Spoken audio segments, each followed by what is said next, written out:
Hello, everyone. It's Yogi here. Happy Saturday, and I hope you're well. And indeed, today, Saturday, every Saturday, we're here for Aimee Stewart. And I can't remember when we started. I think it was last summer sometime. And we just decided to dedicate a day to Aimee Stewart, and it has been on Saturday. And yes, so today I'm here to stitch this piece, and it's called Grandma's Attic, and it's kind of a hidden gem, I think, as far as Aimee Stewart patterns go. There are some really well-known pieces. They're stitched by quite a lot of stitchers, but this one, I think, is one of the hidden gems, and I absolutely love it since the day I discovered it. And let me show you the markup. It's absolutely beautiful. Have a look at this. I just fell in love with it the first moment I saw it. This one, I think this pattern may be the first full size Heaven and Earth pattern. This one alongside with Little Cake Shops.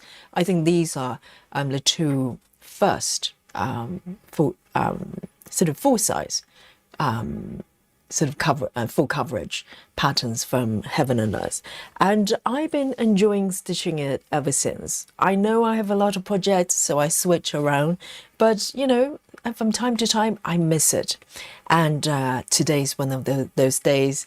And let me show you my progress here. Okay, so I started this piece, I think, back in 2023, so it's been a little while, and this is where I am. Look at this.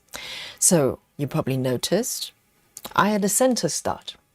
Okay, and I think I'm trying to remember, because I always, I always thought with cross stitching pieces, you always start from the center. So I cannot remember whether I started from the center because that was all I knew, or because I wanted to start with the little rocking horse. Okay, so I had a rocking horse start here. I was the first one, I know, and I stitched page by page. You can probably tell just by the kind of shape of the stitches at this point. And so I have completed the rocking horse in the middle. I'm really happy with that. And for the last few sessions, I've been sort of moving to the left and focus on this beautiful vase. Flower, I think it's water jug or some sort of vase, antique vase here. So this is where I am right now, okay? So let me show you my numbers as well. Currently, oh, I still have the last session here. When was it? I think it was, where's the date? Oh, March, the end of March, when I last worked on this one. Okay, so it's been a little bit. Let me delete it, the evidence, and start a new sprint in a little bit. But I want to draw your attention to the upper left, where it says progress 5.77. I know for a 3-year-old web, this is, not the most advanced piece I've got. But, sometimes there's timing, there's mood, and recently I have put in more time on this piece. And this piece is also one of the two, maybe 2 or 3 regular color pieces. So this one's got 87 colors, so quite modest and for Heaven and Earth, and but it's absolutely beautiful, absolutely beautiful. You don't need 250 colors to make a piece beautiful. And I'm going to start a sprint right here, and this sprint, this counter is going to capture every single stitch I'm going to be doing today.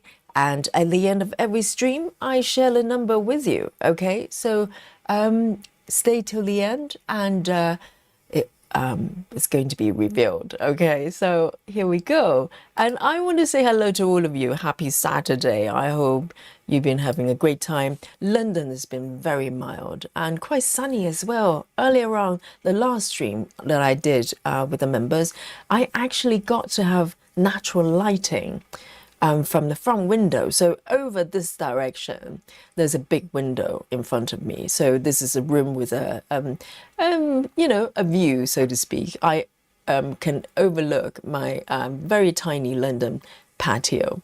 And now, of course, this is nearly 9 p.m. UK time. So no more natural lighting, but I really enjoyed it. And hello to all of you. And let's have a look. Who have I got here to join me today? We've got Travis. Hello, Travis. Travis says, hi there, everyone. And Travis says, I was watching live stream from yesterday. Very good, very good. You have to do a homework, okay? Watch a replay. And Travis says, I had to change Marek's diaper. This is Marek's newborn, okay? And he says, so I was out of the living room. Caden, the second son, the older son. See, I know the entire family here. And Tia is the wife or maybe lady friend, okay? And so Caden says, Caden was eating at the table and he hollered to me, the yogi was swearing. No, I wasn't, Travis. Yogi doesn't swear, okay? Yogi's a lady and very, very polite. Hang on a second. Let me just fix my microphone here. I'm going to remove my the outer layer of my clothing, okay? I know it's a family show, but I'm just feeling a little bit warm here. Let me just take off. I'm fully clothed, okay? I promise. This is a family show. And I just need to take out the outer layer. So I've got a t-shirt. Do not worry. And so I think I was probably talking about, I'm trying to recall. I didn't swear, Chad. Was I? It was all for a good causes, and so that was very nice for Caden to observe, and also Sarah is here as well. Sarah is offering a quote to us. Sorry, I can't highlight this one. Okay, my chat is glitching here. So Sarah says, It is impossible to learn what you think you already know. Exactly. The more you learn, the more you know, the less you know. And so, yes, the knowledge is endless and boundless. Thank you so much, Sarah. And Rajal as well. Rajal says, hello, everyone. Hello to you, Rajal. And Linda is also here as well. And hello, Linda. And Lizzie is here, and Michelle as well. Hello, welcome back. And Daria as well. And Daria is working on Library of Dogs. Yes, anybody's working on Library of Cats. Library of Dogs has been around for a little bit, I think. But Library of Cats have just come out. I know quite a few of you are waiting for the Max Colors and Supersize as well. And of course, double supersize is also coming up. Okay, I know it's scary, but it's happening. And we also have, let's have a look. We have a new friend, Gilmer Girl says, hello everyone, my name's Bailey. I'm new to the live and been watching Yogi backlogs like non-stop for the last week because I've been in a huge stitching mood. Excited to be here live. And welcome, Goma. I remember your name. Maybe you've joined the chat before. I cannot remember. And if not, welcome. And welcome either way. And good girl. Yes, definitely do the homework. We have a lot of replays for you anytime you need it. And welcome. And Busy Mom is here. Hello, hello, Busy Mom. Hopefully, it's not reporting from the work club, right? Today is Saturday, so nice and relaxed at home. And we have Suzanne back again. Yes, welcome. And Laura as well. Hi, hi, and Laura. Laura, you got the correct answer. Okay, so during our live stream, members live stream just about a couple of hours ago. And I got the chat to guess which piece I'm working on today. And Laura got the correct answer. And I think Lynn as well. I don't know whether Lynn has joined us yet. So both are well done. Yes. So Laura managed to guess which piece I'm working on today. So well done. And we also have Susan. Hello, Susan. And Mandy Moran as well. And who else have we got? Sound Stitching has joined us. And Ellen is back with us. Welcome. Great to see you. And Chivers as well. Hello, hello. And Betty Hankins. Hello. Great to see you. And who else? Cherry bombs. Cherry bomb. I had a cherry bomb earlier on with my, the needle point I was working on. And Cassie as well. Great to see you. Cassie Hapler. And Mary Henry. Hello. And who else have we got? Mary Solas as well. Mary says it's a beautiful day indeed. Every day is a beautiful stitching day. And we also have, let's have a look. Grace Houston is here as well, and Lynn as well. Yes, Lynn, you got the correct answer. This is the piece I'm working on. And I'll come back to say hello to all of you and welcome to all of you. And let me know what you're working on today with me. And let me just set up my phone here so nothing is going to break, hopefully, during the stream. And hopefully today the internet is kind to us, okay? If something happens, you know the drill. I will start a new stream and just look it up from the channel page. Yeah, so this piece, as I said, this is one of my first full coverage. And it took some courage to actually go, I'm going 25 count and full coverage as well. And this piece, I'm working on 25 count and 1/1 with DMC. So this was at the point that I got, everything was kicking off. I fell into the rabbit hole here, okay? And also, I got my first set of DMC, full set. And also 25 count as well. So you can imagine it was quite a journey. And but I had great fun. I think I'm still firmly in the rabbit hole. What do you think? And probably never get out. And cross stitching just one of the, I shouldn't say one of the weird things. It's the weirdest thing because I always love making things and, doing a bit of cross stitching, a little bit of knitting here and there. But since I fell into this rabbit hole, I've been mostly stitching like a crazy person every day. And it's really weird. I don't know what is it about cross stitching, full coverage in particular, just draws me in full on and I can't stop. So the plan today for this piece, okay, if you've been following this piece for the last few sessions, you know I've been trying to complete this little antique vase here, and it's absolutely beautiful. If you don't know what this vase is supposed to look like, let me show you via my app, okay? So this is the area I'm gonna be focusing on today.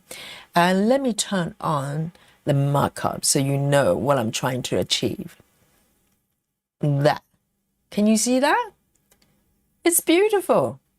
It's let me turn off the part threads here so you can appreciate it. And I'm going to highlight the area I'm working on, okay? So you can see it nice and clear.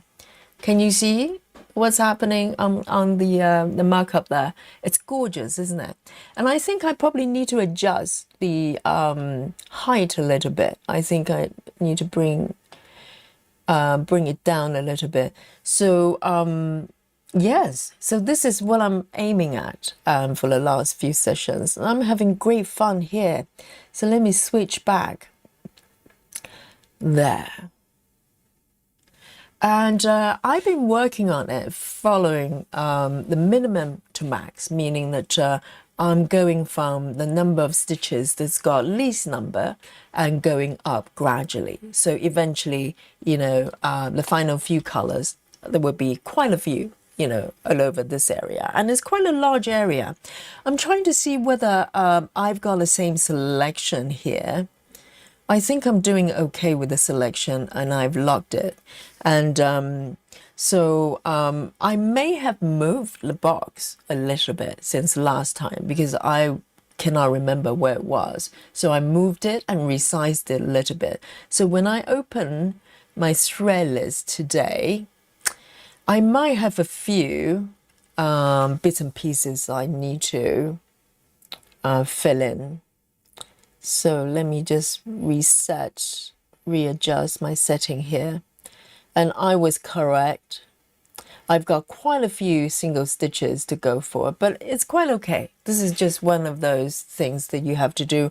And it was my own fault that I moved the box a little bit. So I've got quite a few ninja stitches, about probably 6 or 7 of them. And I can do it. I'm ready. Okay, so this is going to be the area I'm going to be focusing on. And let me bring on my work mode here. So you can all see my chart. Okay, so I love to find out what you're working on today. And if you're not working on Aimee Stewart, do not worry. We do have side door, back door, and cat flap, okay? You can just sneak in and just join us. It's all about stitching together and have a good chat. And the rest is bonus. But if you haven't got Aimee Stewart chart, why not? Go have a look, Heaven and Earth, and just look up Aimee Stewart. She's got a huge, huge archive of patterns on Heaven and Earth. So here we go. Let me go follow the thread list here like a good girl, okay? I'm not going to cheat. And one stitch at a time. Here we go. And I do have a few pass threads. They're legacy from the last stitching method. And at some point, I'll clear them up. But within this area that I'm working in, no parking, okay? Maybe a few just on the top there. I'm trying to see, okay, I'm gonna keep it. And if I come across the pass threads, I will work on the pass threads. Let me have a look at my camera here. And we have, as a Janine has joined us. Hello, hello. And Lefty as well. Welcome, good to see you.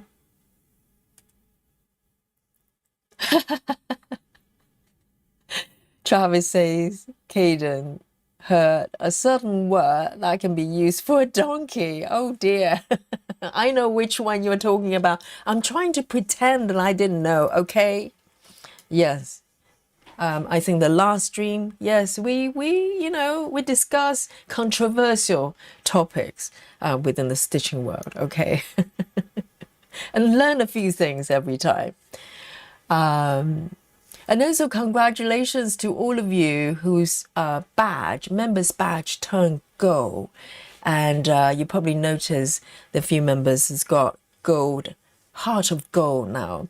And those are the members that join the membership the moment from probably day one or the first month of the channel membership being enabled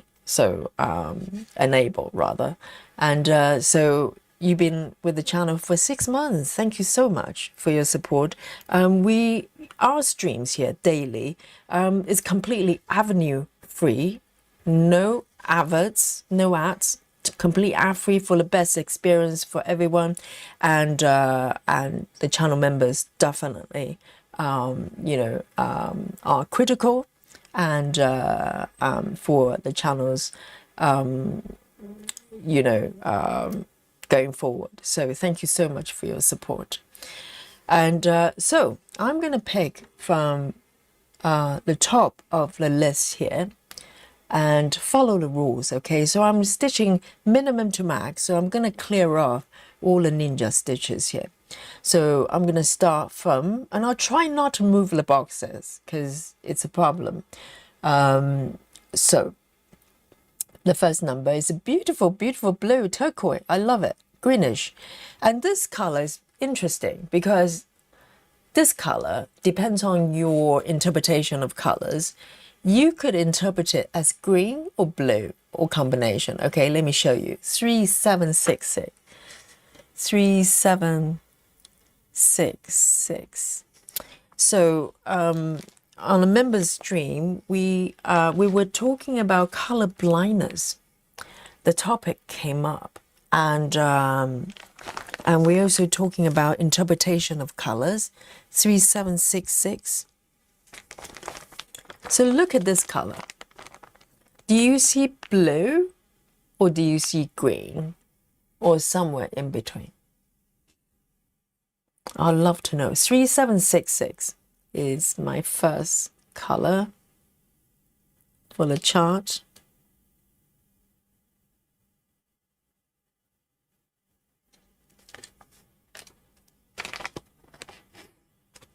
There you go.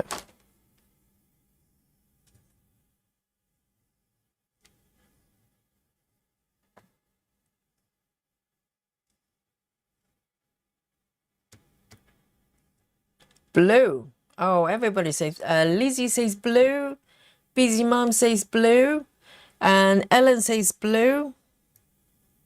Interesting. And Chelsea as well. Chelsea's been with us for 2 months. And Chelsea says, I finished my Hogwarts crest yesterday. Oh, yes. Chelsea's been very close to completion. Sorry, I just want to highlight that. Yes, indeed. Well done. Oh, and hang on a second. It's Busy Mom's birthday today. Amazing. Oh, double congratulations, everyone. Let's have a look. Oh, it's all kicking off. Sorry, I'm slightly behind the chat. So let me just bring on my... let me just turn on my markup there. I lost my markup.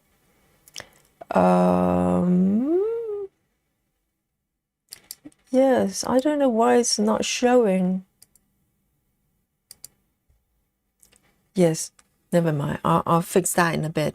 So congratulations, Chelsea, and happy birthday, Busy Mom. Hello. I'm way behind the chat. Sorry about that. And congratulations, yeah, to both. And one is a finish, and one is a beautiful birthday. Yes. And you guys probably know Busy Mom is a floss tuber, so definitely look up her channel, Busy Mom Stitchers. She posts, I think they should be floss tubes, basically, but with parade every Sunday. That's tomorrow, isn't it? There's a birthday edition, I'm sure. And hello, Tamara. Welcome. Yes. Oh, everybody says blue. Interesting. That is so interesting. Yes, I want to talk about this because this is interesting. It just probably just proves the color is really perception. I would say, for me, for my eyes, if I look at this color as it is, I'll probably say it's blue, but I can definitely see a tint of green. I can see it, and particularly on my organizer here, because it's next to blue, I would say this color, even this blue, I can see green in this blue. Next to this color, it looks very green to me. Isn't that weird? It actually looks greenish to me. I wouldn't say it's green. I can definitely see the blue as well, But yes. So my eyes are interpreting the colors differently from some of you. And I'm not colorblind. I'm sure majority of you are not. So it's just interpretation, maybe how your brain interpret certain colors. That's very interesting.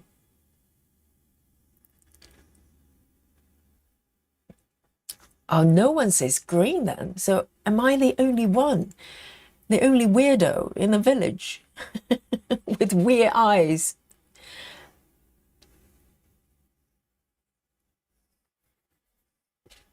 Okay then, let me find this stitch. Where are you? Need to turn it on. It's just one stitch. Sometimes it's quite tricky to find. So it's over here.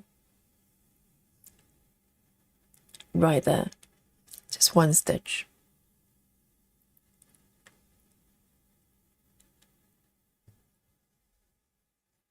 And Chelsea would love to see your your finished piece. And by all means, post it on our Facebook group.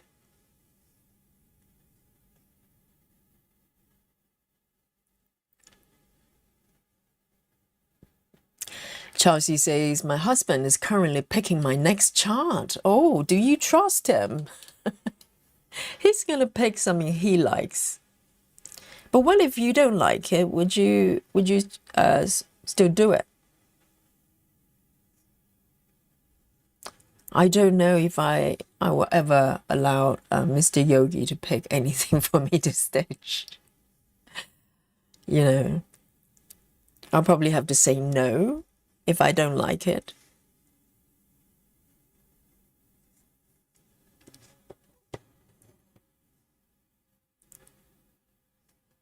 Just one stitch there. 3766.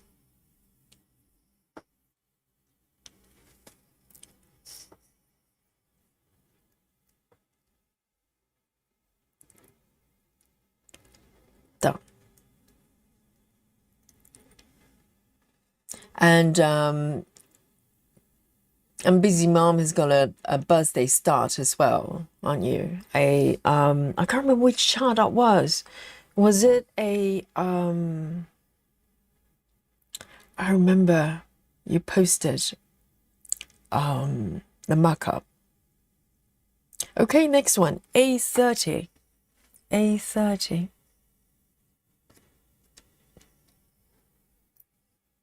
I think this one is easy. It's a brown, but still, even with this brown, I can see a little bit of green in it. My weird X-ray eyes.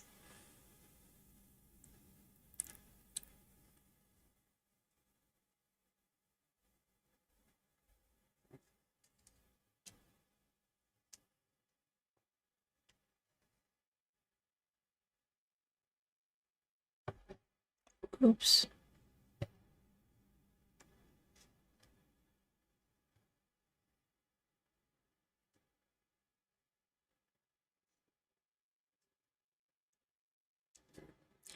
Travis says I'm working on a prehistoric Pokemon called Kabuto. It's based off the horseshoe crab. Really? So they're going for seafood now.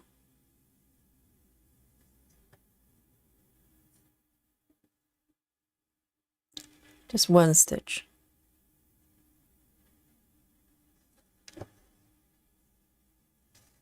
And also I saw a fox in my patio earlier on. I think he was attracted by Lily's food because I gave Lily some food in the patio and with some leftover. And I went over after a member stream. I went to the patio and saw a big fox there eating the cat food.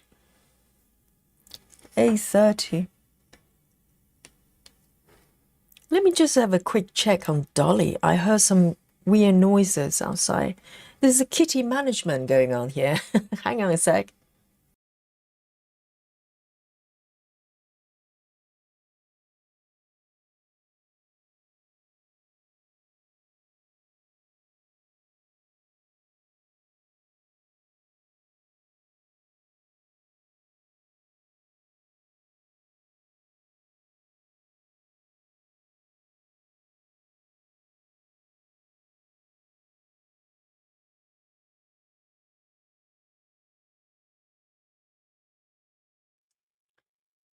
It's okay. Dolly's fine. Dolly's sleeping in the living room. I'm just not quite sure because sometimes the kitty's kind of fighting outside, and I need to double check, making sure that it's not Dolly in trouble. Here we go. So this one is done as well. Nice and easy. 3012. 3012. 3012. And this one's green, right, guys? No one is thinking this is, it's got a little bit of brown in it, but I would say this one is green. What do you think? So this one.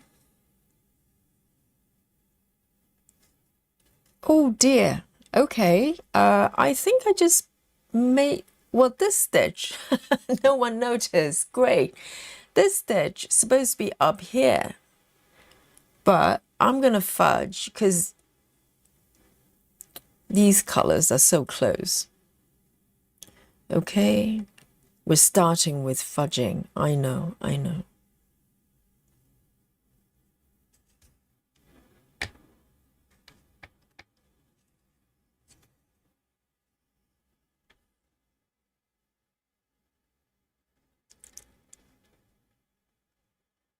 Grace Houston says, Yogi, are your vocal cords warmed up? Yes, I think I had to fire my vocal coach, okay, because I just wasn't improving. And also I have delegate the singing duty to Lynn now. Lynn is a singer, I found out. I think, Busy Mom is having such a great day up to this point. I don't want to ruin her birthday,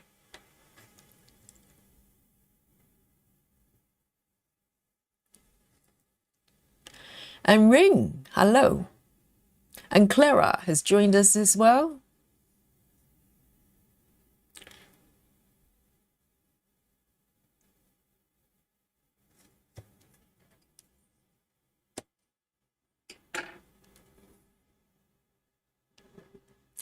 And Erin as well. Hello, welcome.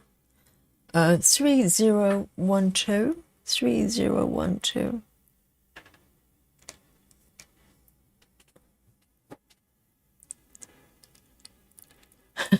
Sarah's coming in through the cat flap with black on black. Indeed, very appropriate. Michelle says, I'm working on traveling library. I'm at 3.06. Wow. That's a way more advanced than me, Michelle. Susan's parachuting in. Tree of Light. Yes, that's the focus piece for Susan, sounds like.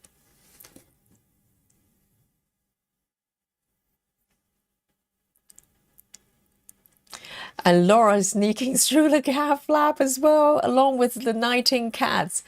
Sounds more like fun working on South Korean flag sampler. Are you working on that now? Because I remember you mentioned it, but it's all like air stitching, isn't it? I'd love to see what it looks like. Is it white? Mostly white or something? All right, next one, 3829. 3829, I'm charging through. 3829.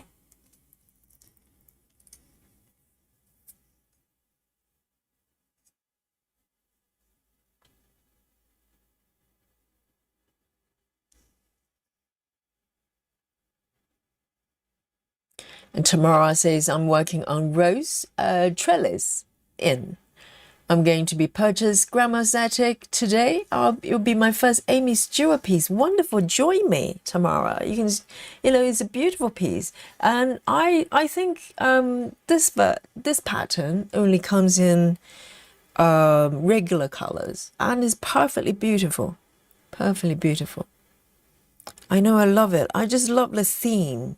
and all the items scattered around in this space. It's just all sorts of goodies to stitch.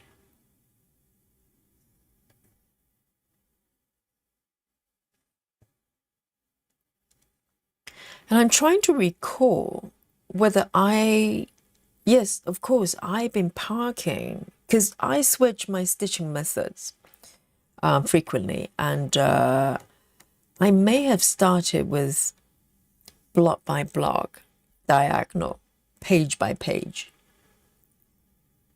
something like that, and then transition to cross country.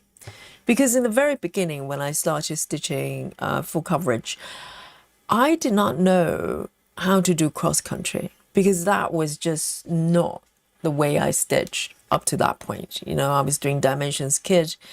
I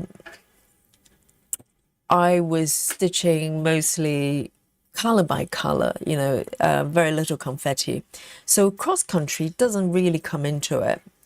And then I learned how to park, block by block parking. So I was doing a lot of that in the beginning. 3829. And then at some point I discovered cross country. And so I kind of transitioned into cross country at that point. So I'm slightly behind the chat.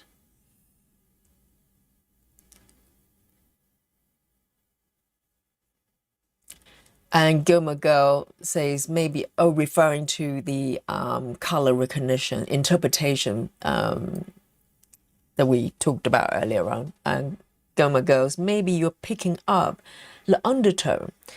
Yes, it's either undertone or overtone. It seems like my brain, when I look at a color, if it's a solid black, I can still see something else in it. And that may be more true than a single color because all the colors are composed by the primary colors. So in a way, it's just different blend of these three, you know, solid colors. And so ultimately, so yes, I when I look at a color, I can always see a base color plus something else. So nothing is really solid for me. 3863. And I don't know whether it's got anything to do with the designer's training. I don't know. Or the other way around, maybe because I have certain sensitivity toward colors, and that, you know, kind of took me down the path of being a designer. I don't know which comes first.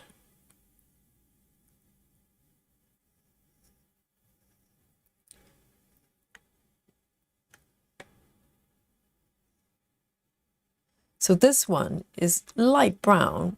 I know that intellectually, but I can see yellow in this color.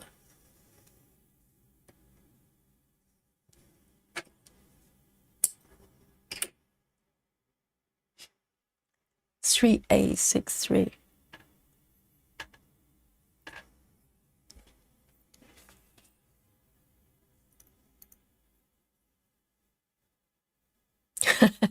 Ellen says, maybe Mr. Yogi surprised you with a great chart. I doubt it. I doubt it. I'd be so impressed, though. Where would he go to buy a chart? Does he even know? But the thing is, though, if he does surprise me with a chart, the dilemma will be, if I don't like it, do I just, you know, be nice and stitch it? Let's say it's a, you know, double supersize of a chart with a squid with big eyes and a doll behind, and he thinks it's absolutely beautiful. And will I say no?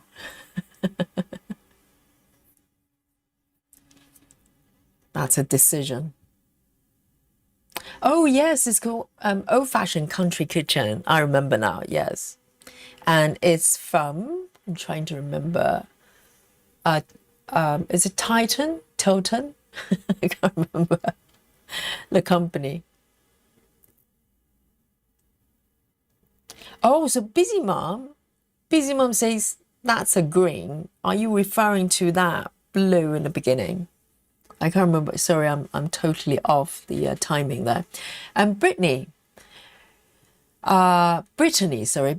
Ferguson. We have two Brittany here, and says enjoying the beautiful sunshine, enjoying the stamp 14 count. Of course, summer morning outside. How nice! So you've got beautiful sunlight family outside, and you're stitching a piece called Summer Morning Outside. That's perfect. Okay, next one, 435. 435.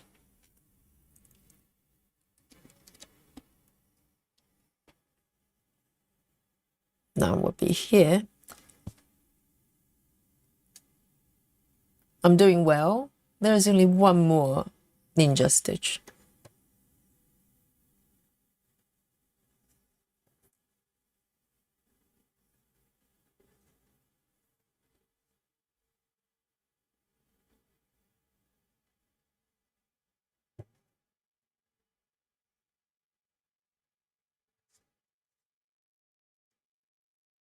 And I'm going to keep it very simple. Anything's outside the box, I don't touch. Otherwise, it just gets a little bit fiddly.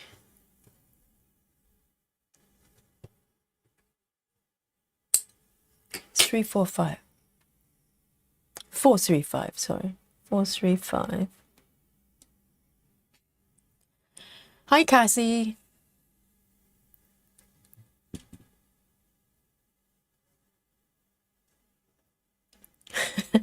Travis says there are lots of seafood Pokemons. Shellfish, squid, crab, octopus. Nice. Nice seafood salad. All right. 938. I think this one is the final single stitch. 938.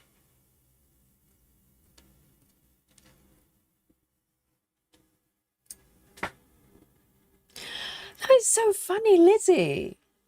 Lizzie is asking Travis, is there a dolphin one? Because as soon as Travis mentioned all the sea creatures, in my brain, I was thinking dolphin.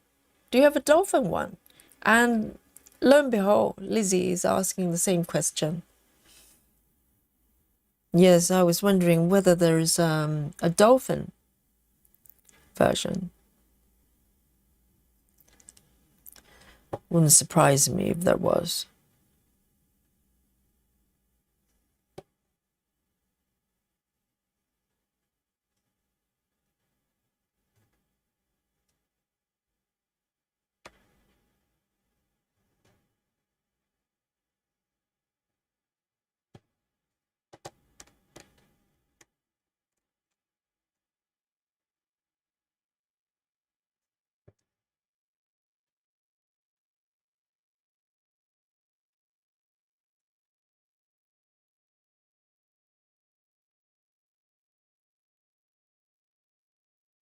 And Gilmore Girl says, "Wish I had that ability with colors. It's good to have to have as an artist.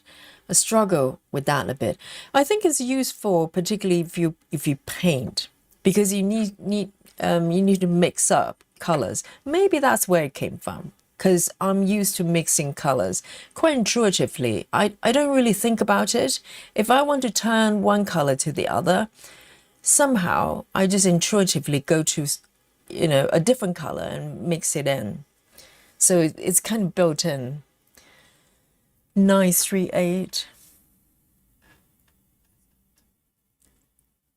I think if you do digital art, it's a little bit, you probably don't need that ability as much, because you just look at, a color palette, you just move your mouse wherever.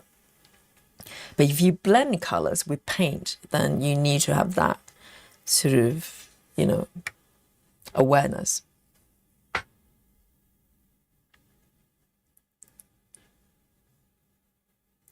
Hey, Gayla.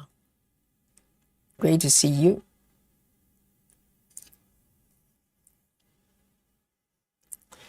That's very true. That's very true, Suzanne. Suzanne was referring to if Mr. Yogi giving me a charge involves seafood. Okay. Suzanne says if he did that, he wouldn't really know you then. That is very true. Maybe it's a test. Maybe I should get him to go on Heaven and Earth and pick a chart for me. No, that's too risky. No, I'm not doing that. He might come back with something really strange.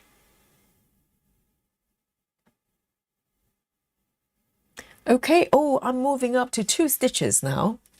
Let me have a sneaky peek on how many 2. Okay, 1, 2, 3, 4, 5. That's not too bad. Not bad at all. A29, because we finished that in no time, did we? A29. A29.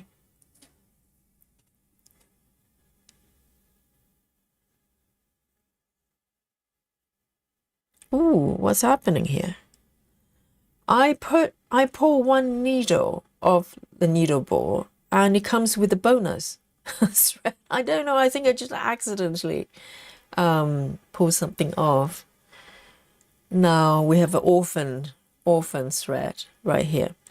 Let me have a look. A29, so it might be somewhere around there.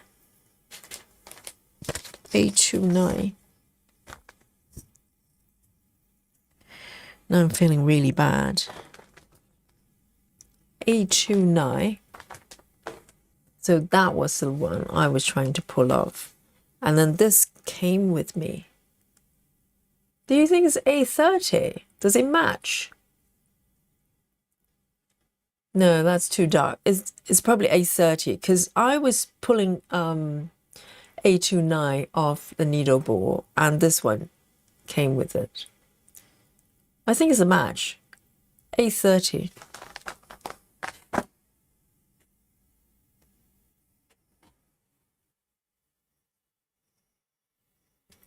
Oh no, it's not. Because A30, there's oh,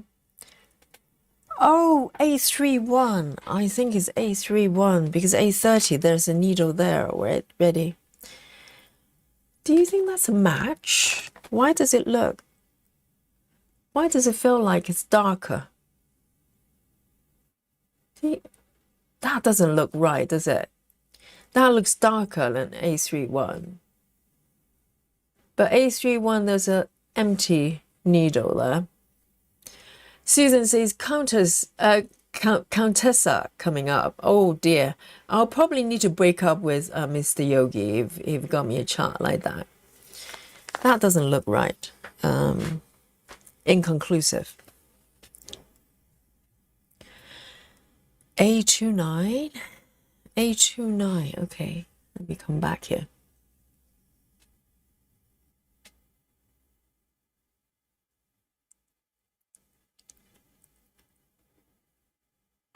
Two stitches just around here.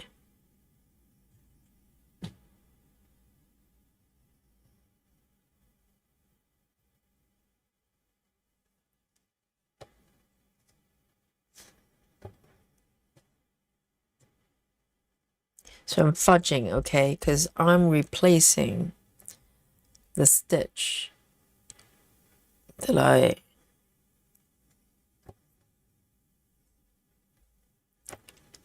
stitch one row below, if that makes sense.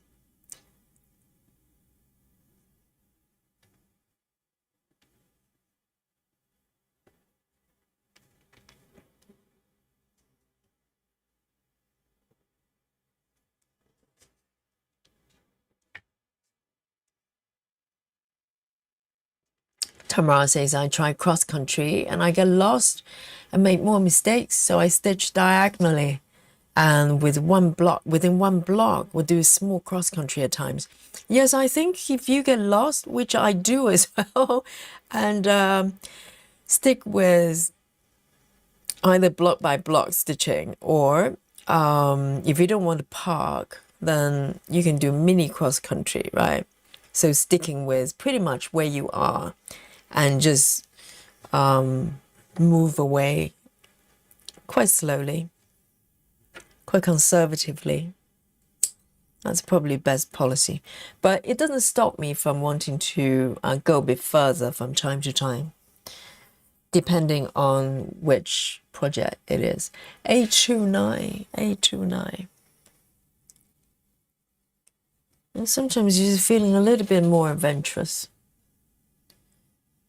For 25 counts, I have not had this overwhelming desire to travel too far. I mean, this area is kind of, quite large, but I'm not doing cross country. I'm doing color completion within. And, but for 28 counts, for some reason, I just want to fly. I know it's terrible. Things can go wrong, and they do. Okay, next one. A23, A23.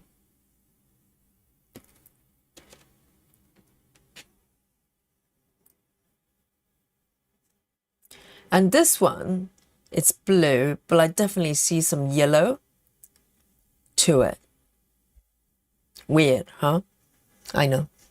I see yellow in this color. 2. So 1 and 2. Oh dear. Far apart. Far apart.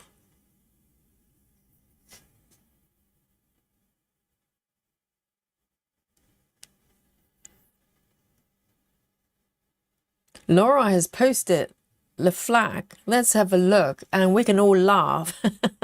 Have a little laugh at the air stitching. Okay, how's that? So Laura is stitching. Is it Korean flag?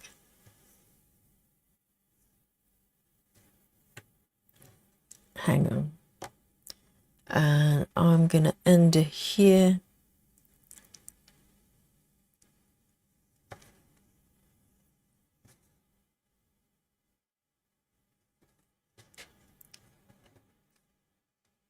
So they're quite far apart, so I want to end my thread rather than taking my thread over. And another one up here. Let me just do this one first.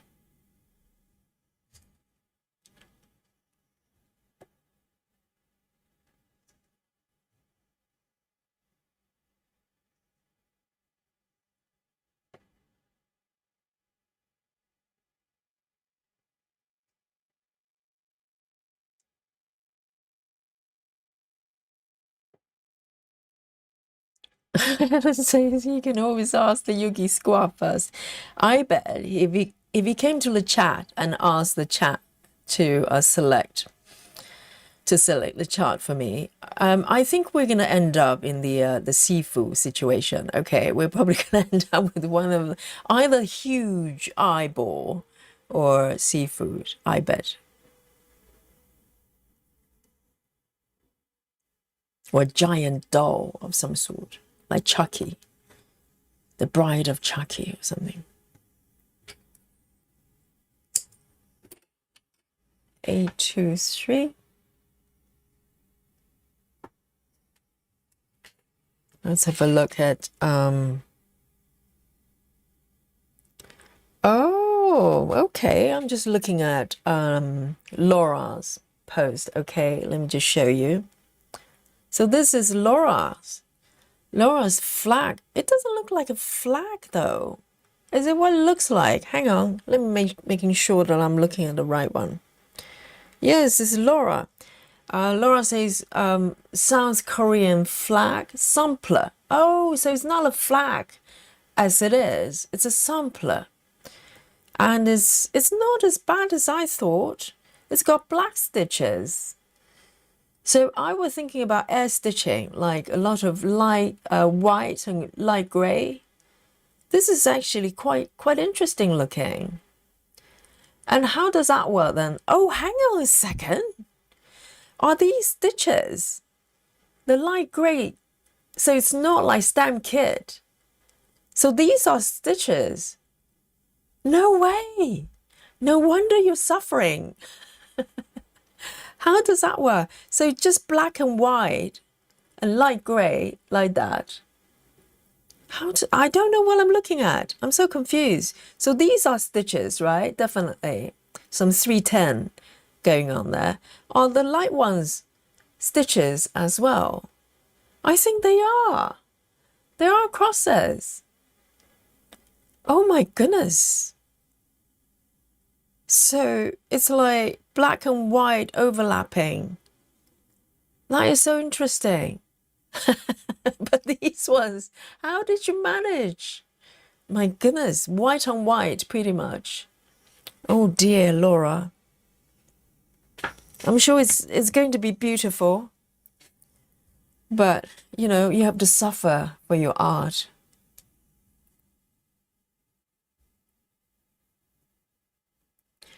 All right then, and luckily I'm stitching brown here, okay? 3031. That is pretty brutal. But the thing is, Laura, you've done the white ones. The rest is easier, right? Laura says a light one, light grey are stitches. So the remaining stitches are black. Wow.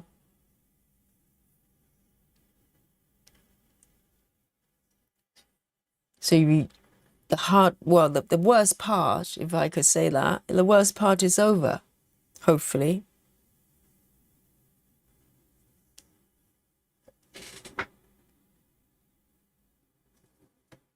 How do you even see it?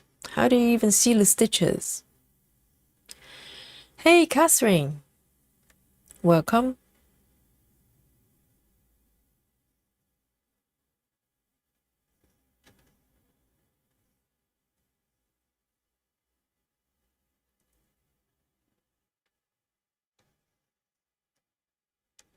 So this one's got 1 and 2.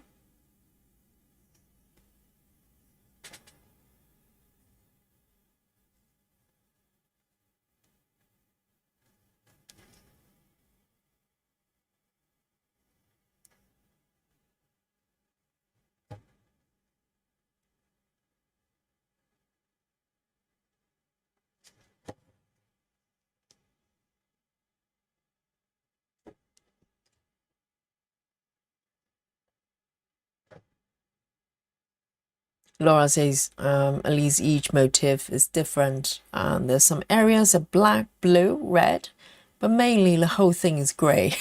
And have you done all the grey? All the grey stitches? If you have, then the rest, hopefully, it's going to be easier. 3031.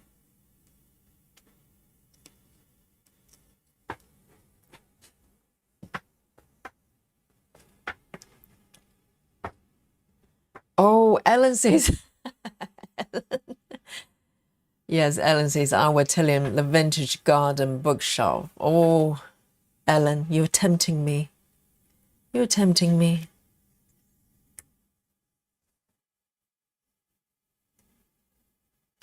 Next one, 647. 647.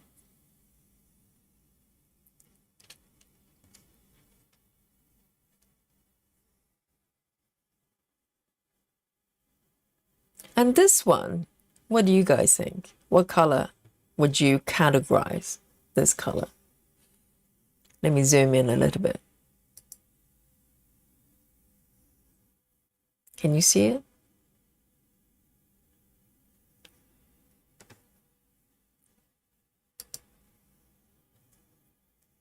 Okay, 2 stitches.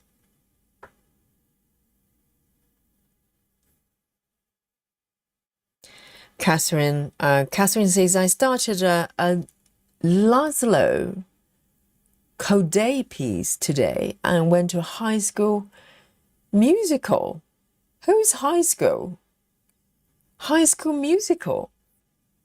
As in performed by high school students. Not the musical.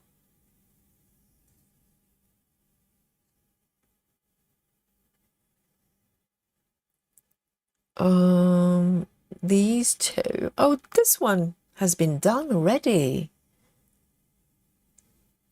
but not marked. All right, that one is done. Um, and then this one, just one stitch.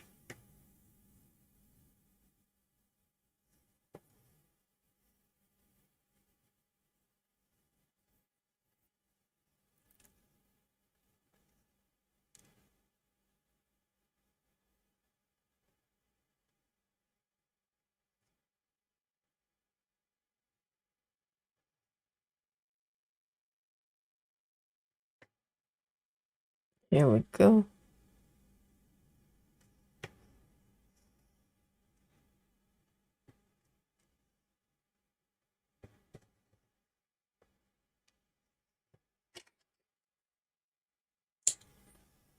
Beige. So someone say light green. Oh, interesting, Clara. Grey blue, Suzanne says. Gilmore Girl says light looks green. And grey green, Rin says. And Grace says light grey green. Beautiful. Yes, that's exactly how I see it. I see all of them. I see a little bit of beige, and I understand overall it looks grey, but I can definitely see the green tone there. It's quite strong, this one. So if I had to pick one, I would put it in the green category. Yes, interesting. So you see, everybody, majority of you are seeing the green tone, definitely. It's quite strong. 647.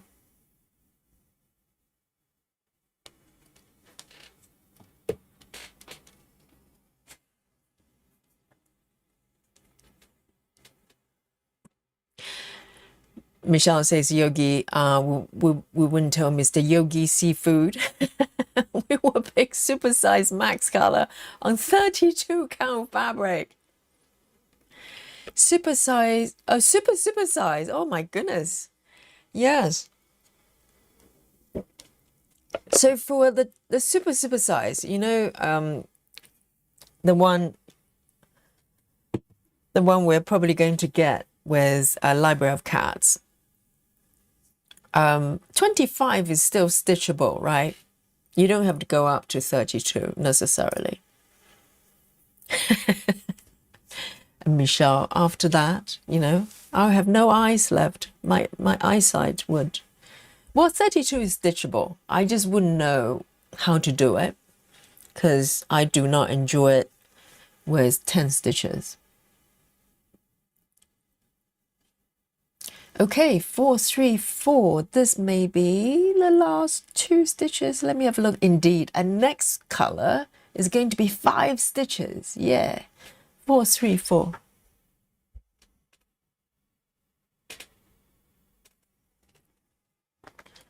434.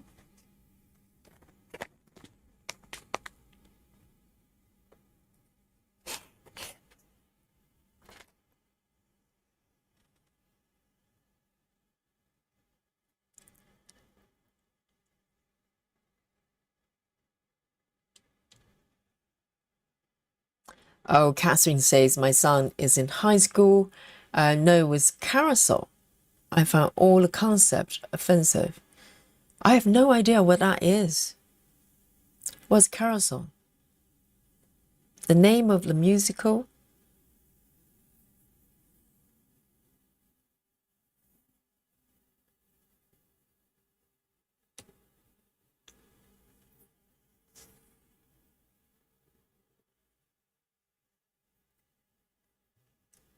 Right, 2 stitches down here.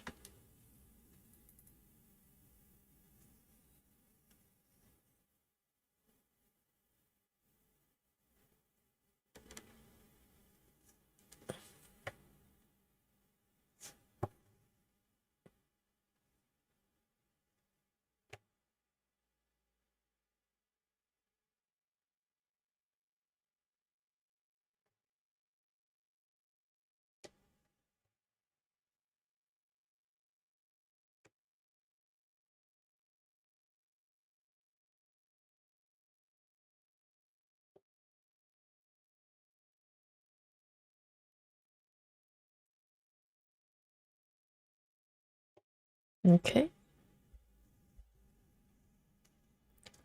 Mary Henry says, I got my dragon cross stitch delivered today. Only had 10 stitches in, but I'm happy to stitch something again. Oh, this is a dragon, is it? Wonderful. Susan says, what about your Christmas house, Yogi? Should we be expecting a restart? Oh dear, Susan, Susan is asking all the tough questions. 434. I don't know.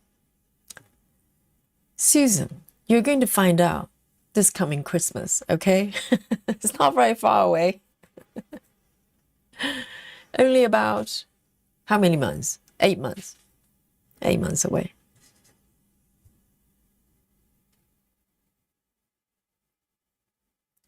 Here we go. 5 stitches with this one. 3, 3, 6, 3.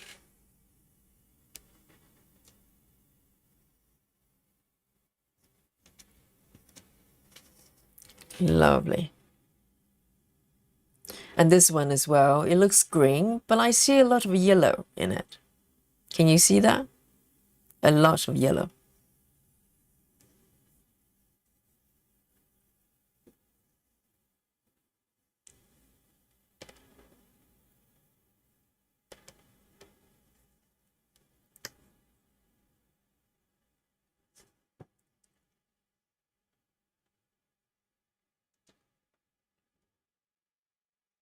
Oh, so Carousel is the name of the musical, is it? I'm not aware of it.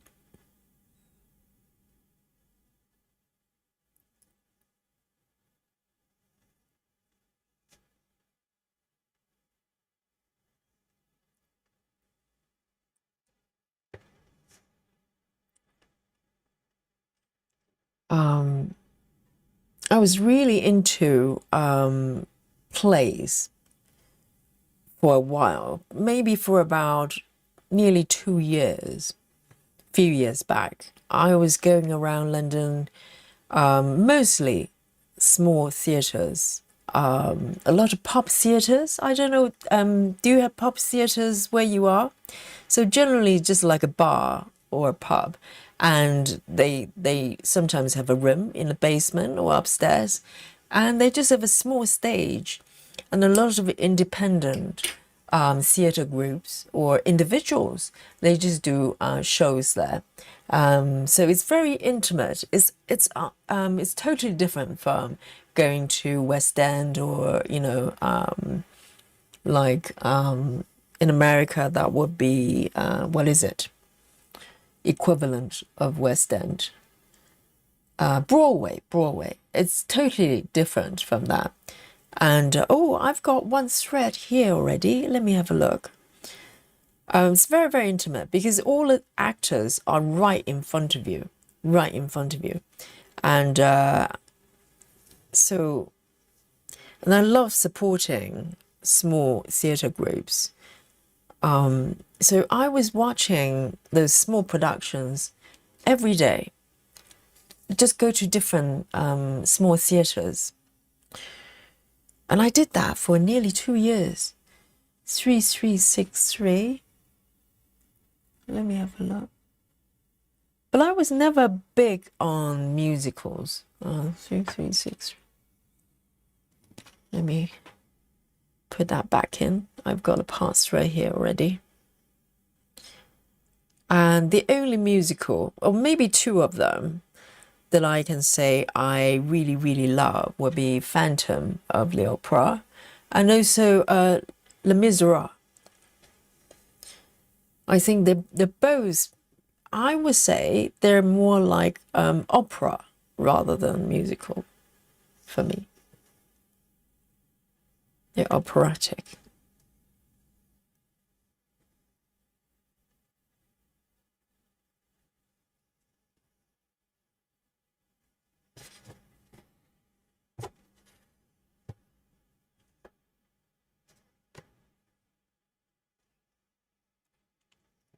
And one more here.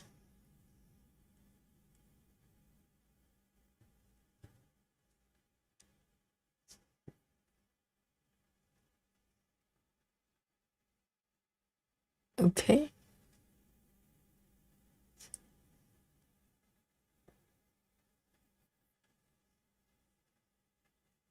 So what is so offensive about carousel? I'm not familiar with it. What topics is so controversial?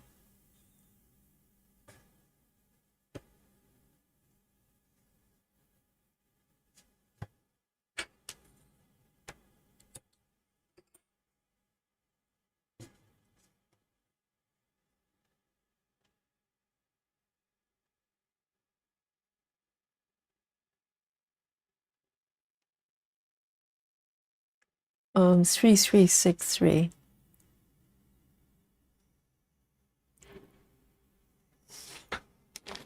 So Ellen keeps mentioning vintage garden bookshelves, which Grace is working on as well. Does that mean that Ellen wants to have a sort of a new start together? Because it's not one of you're not working on it just yet. 3363.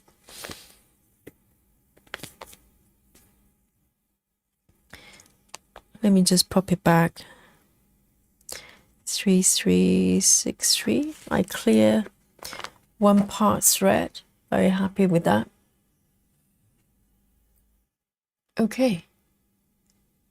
Ooh, six stitches. Lovely. And it's one of the part threads as well.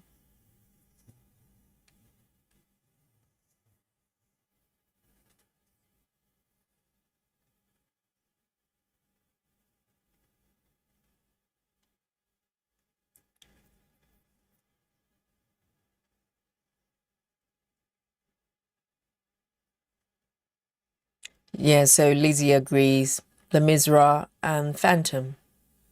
Yes, they are in a different league as far as musical is concerned.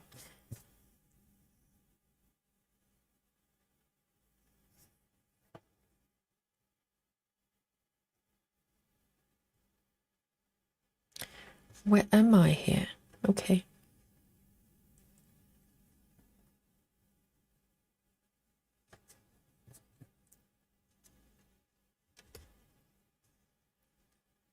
And this one.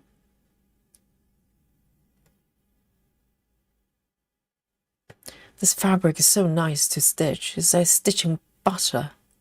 I love it. 2. Okay. 3.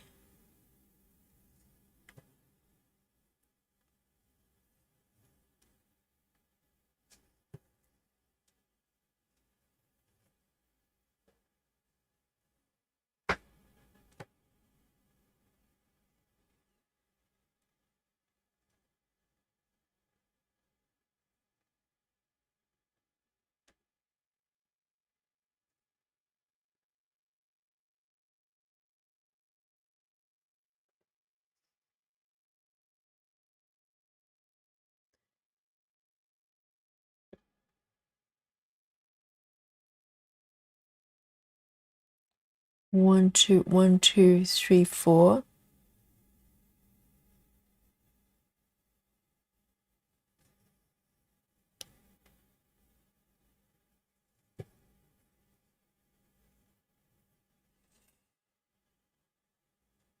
Travis likes Wicked. Is it a children's story, Wicked, ultimately? I know a lot of grown-ups like the movies as well. Is it more catered for children, I wonder? 6 stitches.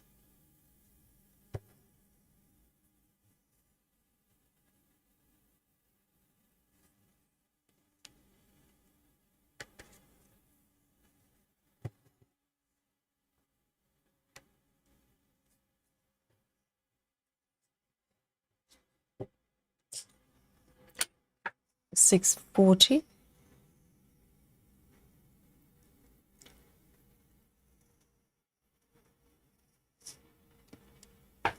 640.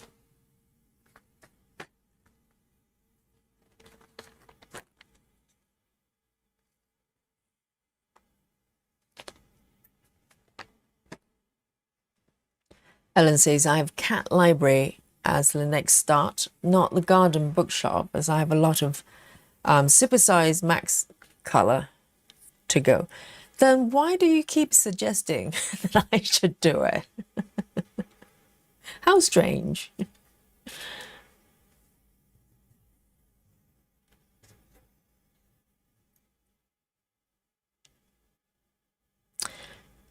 Clara says, is DMC 28 counts? No, this is 25. 25 counts.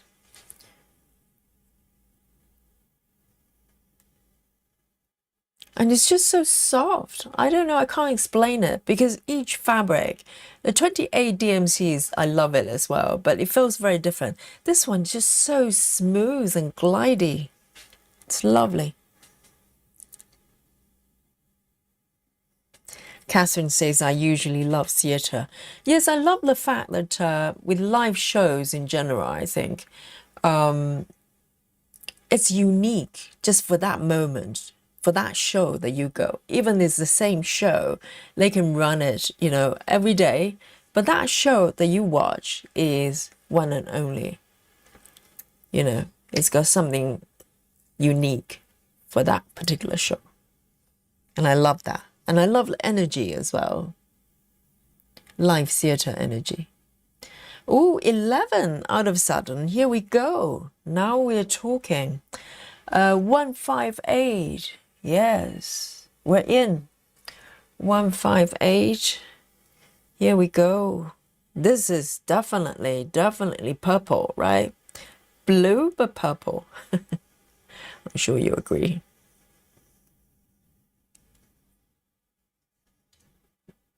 Here we go. It's all concentrated around here.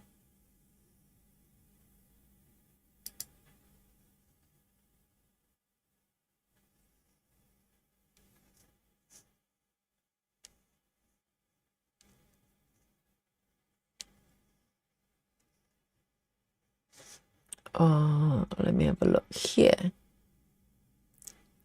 1, 2.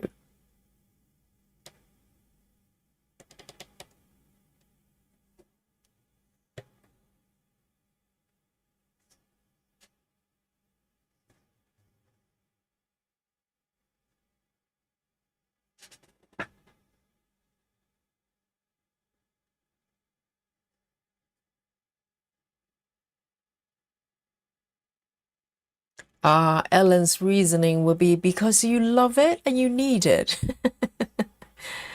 Well, I have to say, it's inconclusive at this point because it's still in my wish list. It has not moved into my basket yet, so I don't know just yet. I go back and look at it from time to time, and it's still in it. It's still in the wish list, on the wish list.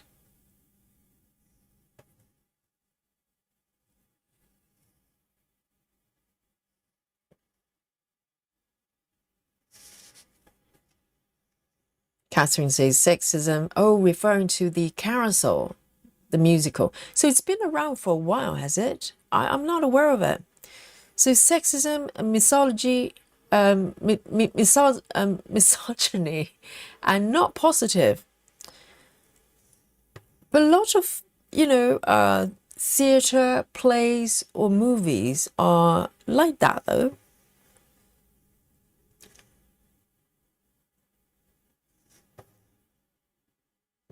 I wonder, because a lot of movie, topics are controversial, but that's why we have theatre. That's why we have movies.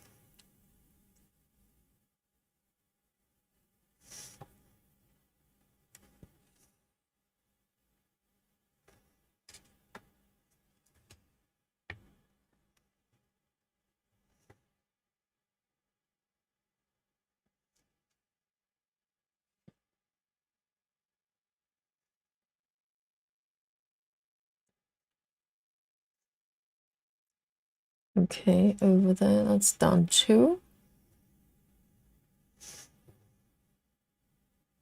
11 stitches. Yay.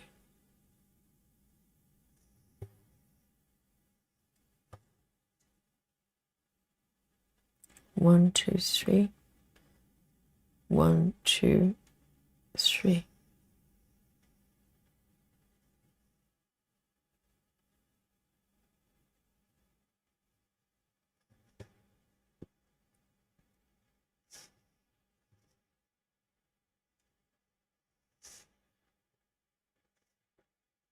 Oh, hang on.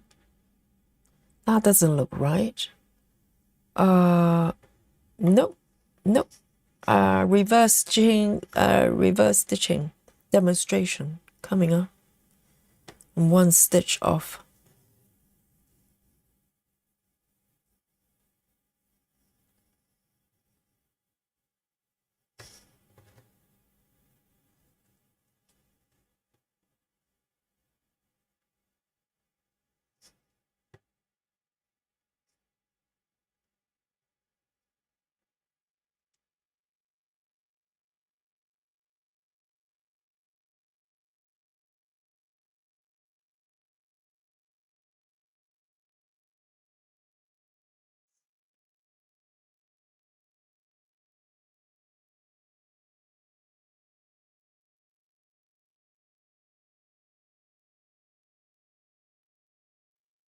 Where am I here?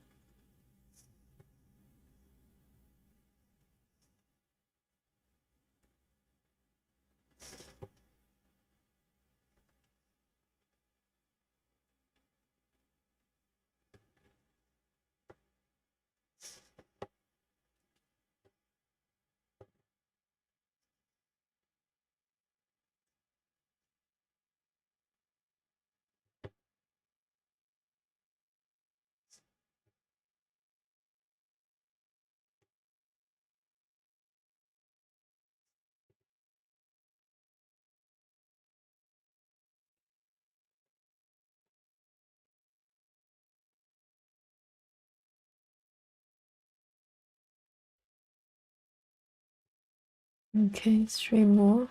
And there's one hidden somewhere.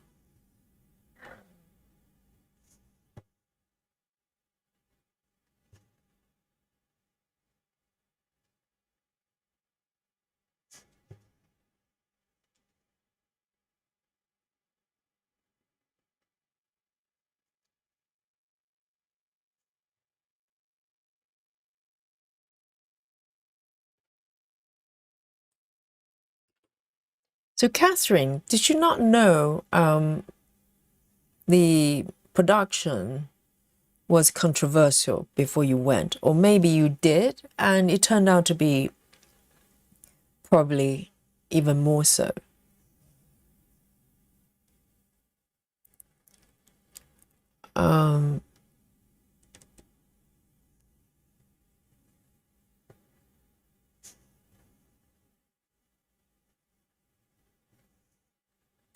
I think, artistic expression can come many ways. Sometimes can come in a way that offend people, maybe by design. I don't know.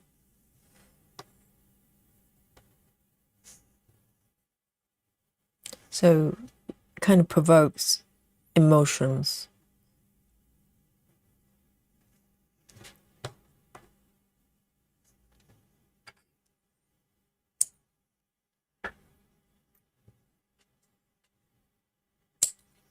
Okay.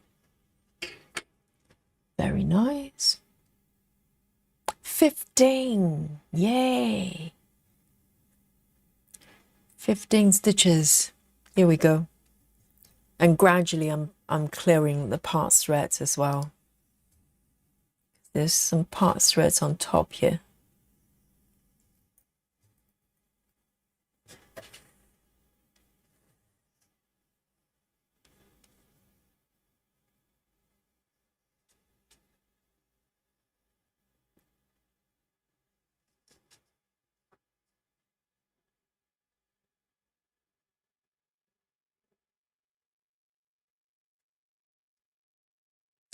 Tamara says, I want to start Library of Cats so bad, but worry the chart is a bit blurry. Does anyone have any thoughts on it? Yes, we talked about this chart a little bit when it came out, because it's got quite a lot going on, isn't it, Tamara? So you're probably right. For regular size, for a chart like that, some parts might come out blurry. It's entirely possible.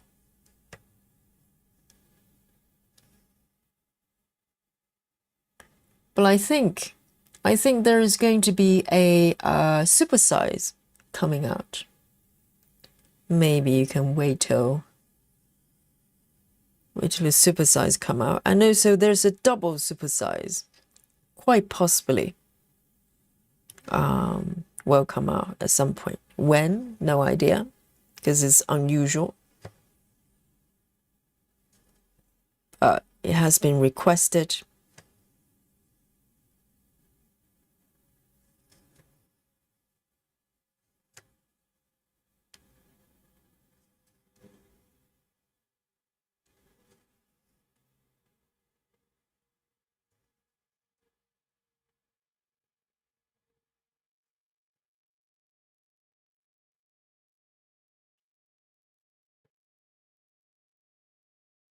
Right.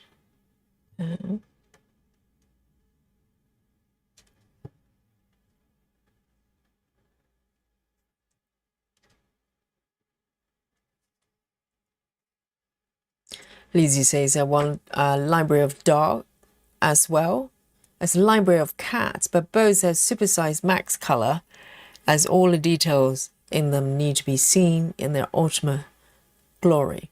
So library of dogs, that it should be a supersize. There should be a supersize already, isn't it?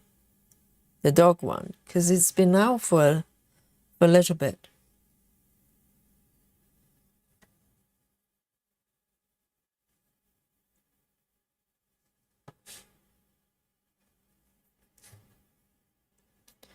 So maybe there's some floss tubers already stitching them.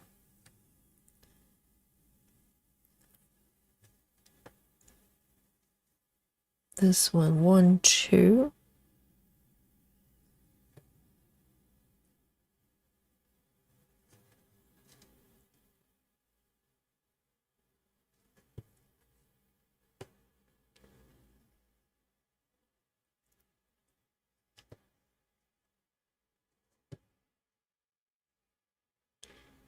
One, two.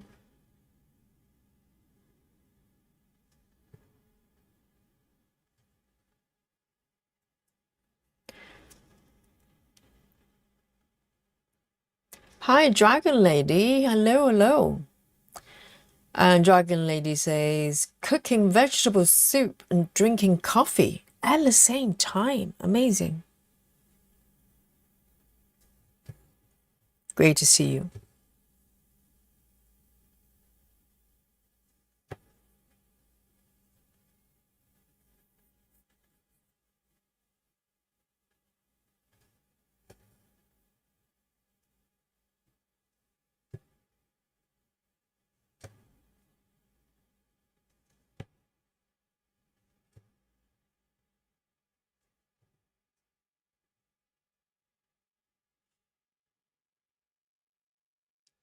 And Gilmer Girl says, has the super size been confirmed? They're going to do it. Yes, I think it was requested by Heather, Turtle Stitcher, and apparently Heaven and Earth, Michelle says yes, that can be done, but it's unclear about the timeline. We don't know when it's going to come out. I think the supersize is going to come out first for sure. It's been requested. But supersize, not sure.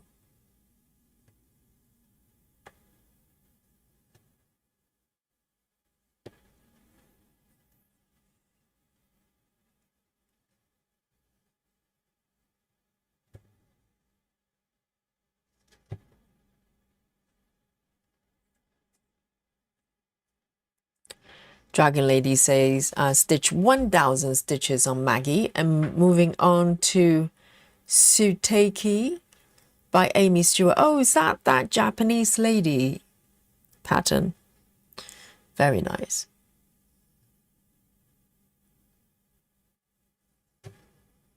$1,000 stitches on Maggie. That's 10 blocks.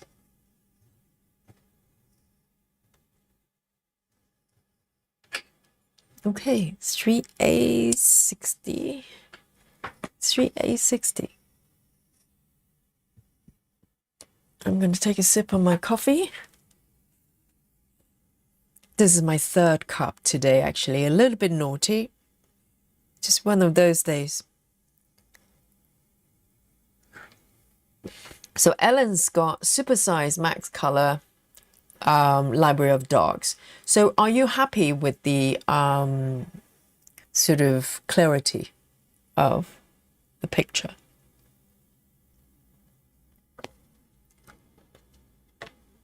Oh, Sarah, did Michelle confirm, saying that she's working on it 3 to 4 weeks? Amazing. She's probably got tons of charts she's working on as well. That's very nice. That's not very far away. That's like May-ish. You have the super size.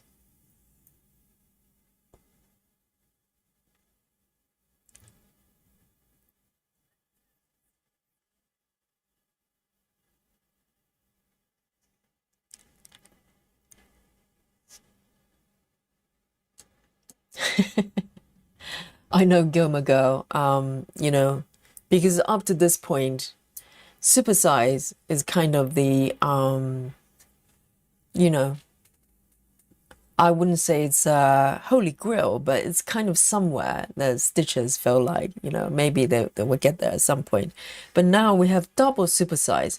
I'm wondering whether it's going to set the precedence and there's going to be a new category from Heaven and Earth. Because people are probably going to start thinking, well, are there other charts that can be benefited by being bigger, you know? Next one, guys, 20 stitches. Look at me. Who's laughing now? Me. 844. 844. This is looking good. And it's worth, you know, the previous few sessions building up to this point. It's worth it. 844.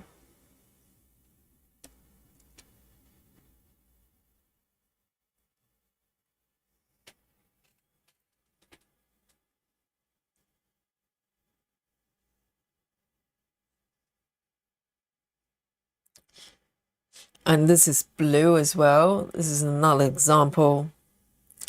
I see a lot of yellow and green in this one, even though primarily it's blue. I see green and yellow tone as well.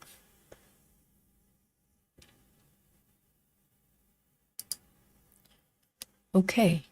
So this one has got a bunch of stitches.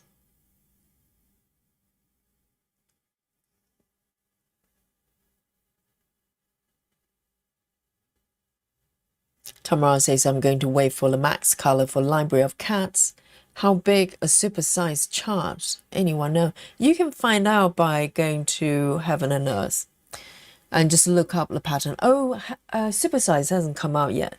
But typically, I think it's around, what do you think, guys? Supersize, I think generally we're talking about, I don't know what we're talking about.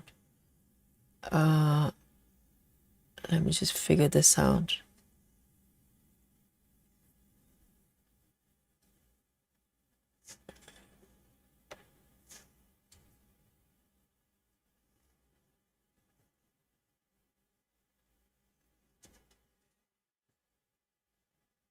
I think we're talking about maybe 600 by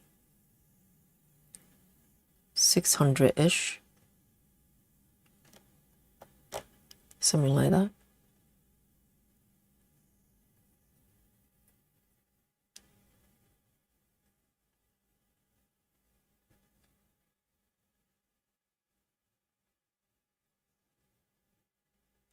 So Dragon Lady been stitching 310, 10 blocks of 310. Oh, I know which part you're working on. If we were talking about Maggie, you've been working on the sewing machine. Definitely. I know that chart too well.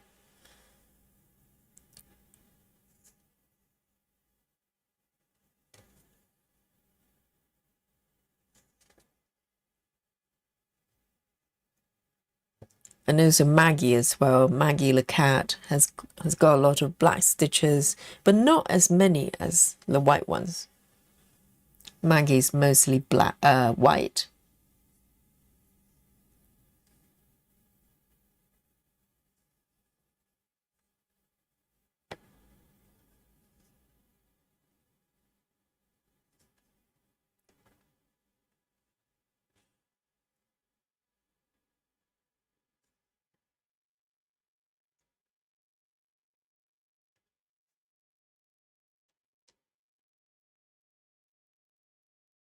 Okay. 15 to go. Here.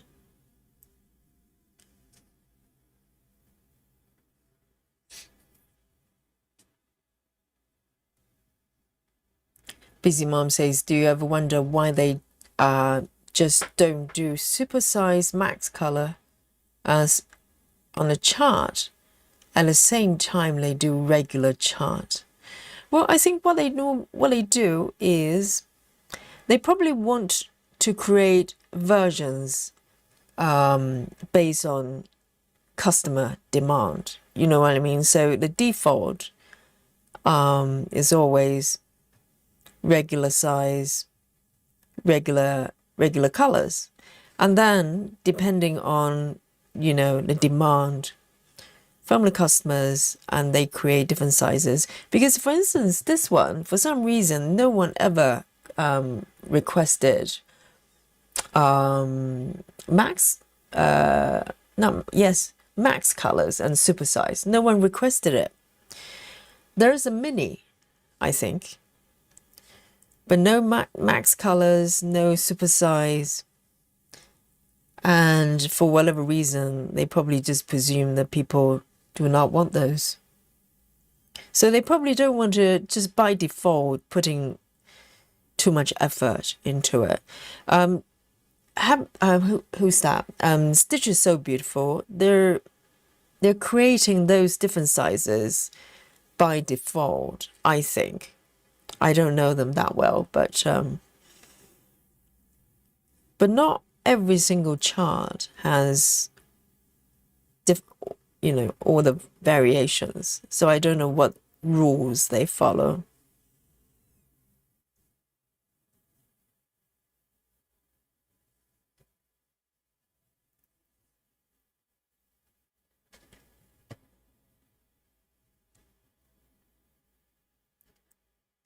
Let me just do one more stitch here. And then end my thread.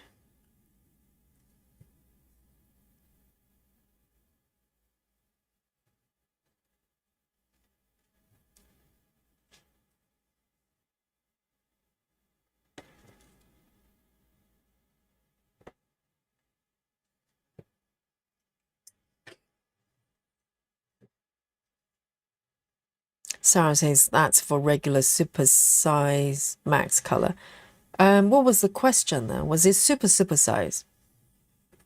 I think last time Heather actually had the actual stitch numbers. I remember the max was over 1,000 something by 999. Gilmago says, I've been meaning to ask, what's Spooky Bingo? I've heard it on several replays. Yes, Spooky Bingo is Basically, so for instance, now I'm going to pick up A44, okay? And maybe one of you stitchers going, hey, I'm stitching A44 right now or about to. And that's you and me having a spooky bingo. So basically stitching the same number, same color as me. And you can call out in the chat and go spooky bingo. And if you're a member, you can flash your spooky bingo card. A44. Anybody spooky bingo? A44? No? Some days we don't have any, you know, and some days we have a lot. So that's part of the fun.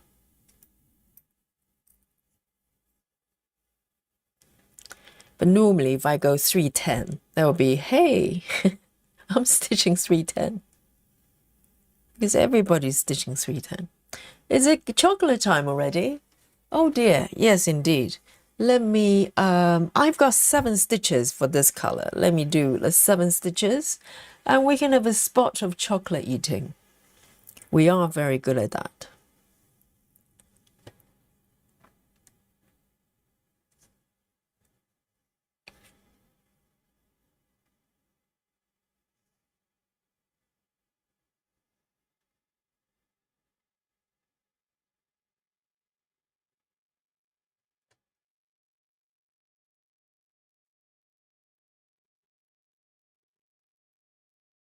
So Ellen says, oh, regarding Library of Dogs, so is it super size that you've got? I can't remember. I think you said super size, right? So super size, Library of Dogs. Ellen's happy with the clarity of the images.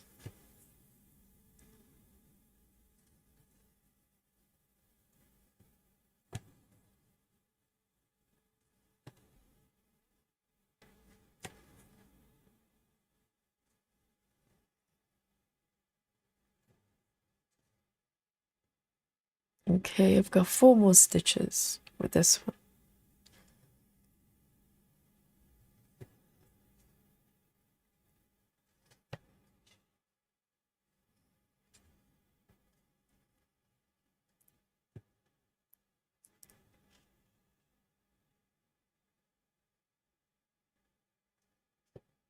Oh dear. That looks okay. Ooh. So I made a mistake. It's fine.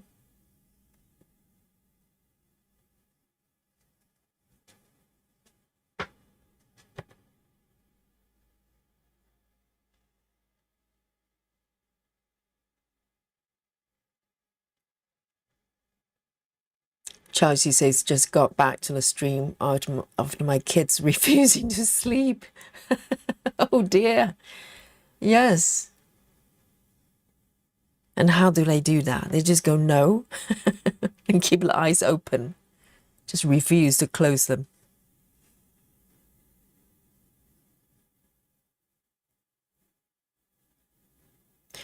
I think the great thing of being a grown-up is you can decide when you want to sleep and when you don't. What a freedom. Okay, this is the last one. And then we have some chocolate.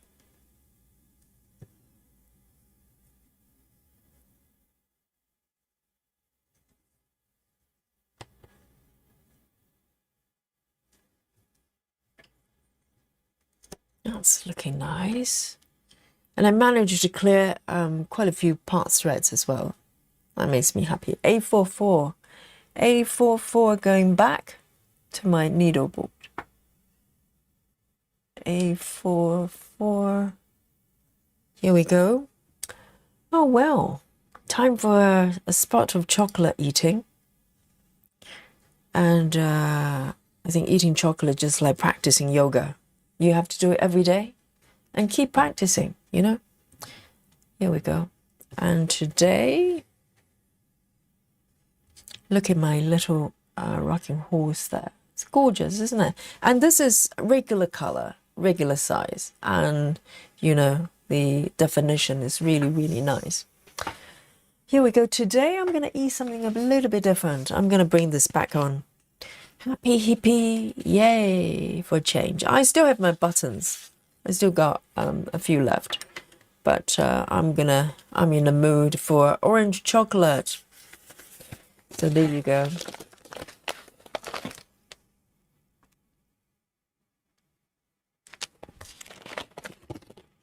Cheers. So Happy Hippie is basically orange and geranium, so citrusy chocolate. Yum. Let me know what you're snacking.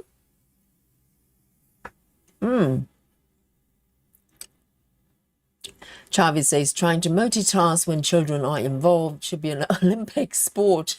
Marek is being fussy. Caden needs to help his maths homework. I'm listening to stream while also stitching.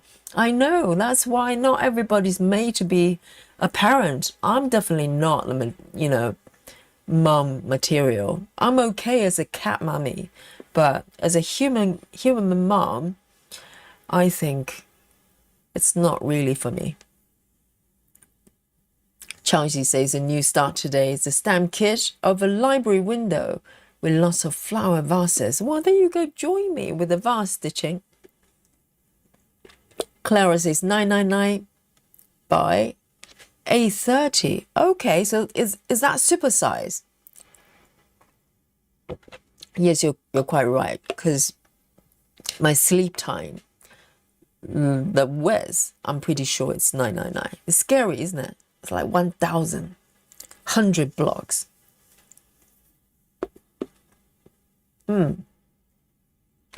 Take a sip of my coffee.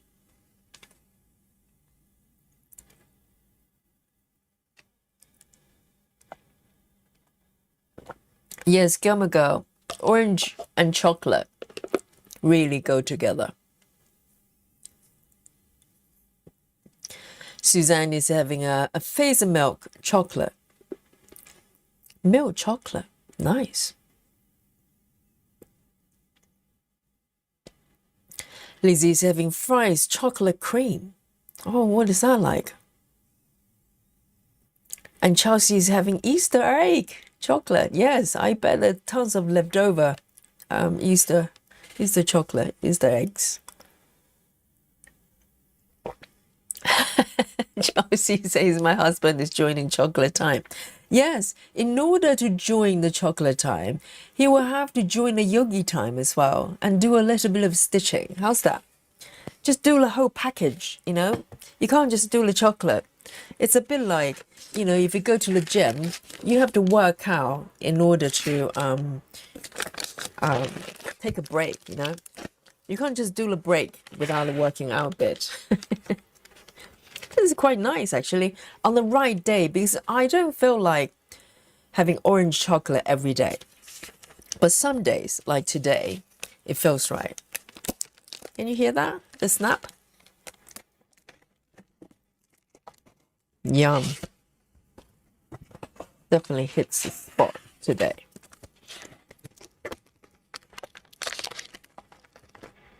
Another piece. Cheers, guys. I really miss stitching today because yesterday didn't get to stitch. Fridays normally, you know, I'll come home, have some dinner with Mr. Yogi, and I'm tired. But I had a really good sleep last night. I had a lot of sleep last night.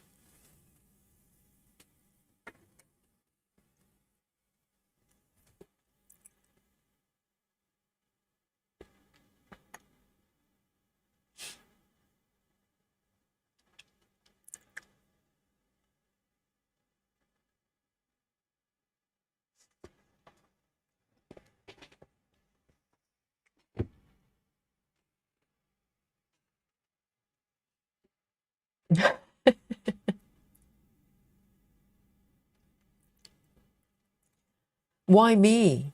Hello?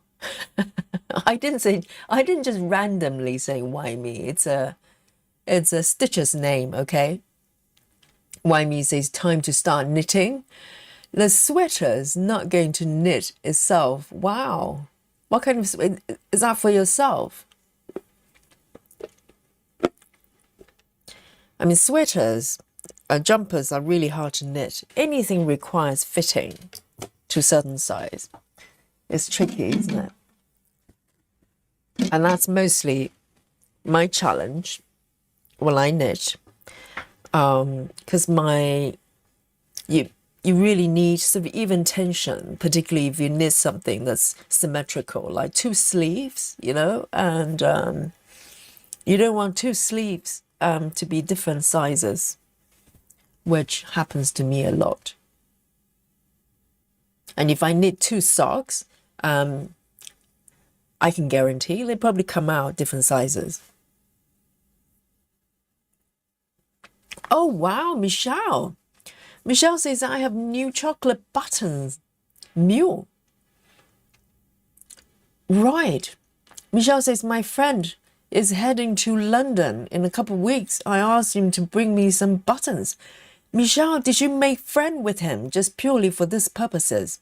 You know, you can be honest. Is it a pen pal you just made? Michelle just went on a pen pal website and go, hey, I just need a friend, whoever you are, whatever you are. If you live in London or the UK in general, I'm your friend. I'm your new friend. Well done, Michelle. And do you know when you're going to get it? We can synchronize the timing. So I have a new bag of chocolate buttons and we can celebrate together. Chelsea says, referring to the husband, says, he does help me stitch. Is always untangling or helping with the hoops. Really? What do you mean by untangling? Does it include frogging? If so, I might need to borrow your husband, okay? And for slightly different purposes. I've got 2,000 stitches to frog, okay? Can you ask your husband whether he's willing to travel to London and do some frogging for me? I need help. Marsha, hello. Marsha says, hello, Yogi and all. Back from looking after grandchildren and hit my cross stitch. I love it. Cobblestone Bakery. Oh, wonderful. Yes, Marsha, welcome back. I hope you had a great time with grandchildren. How lovely. All right then. And I'm really happy that my current, hang on, let me mark this thread and move on to the next one.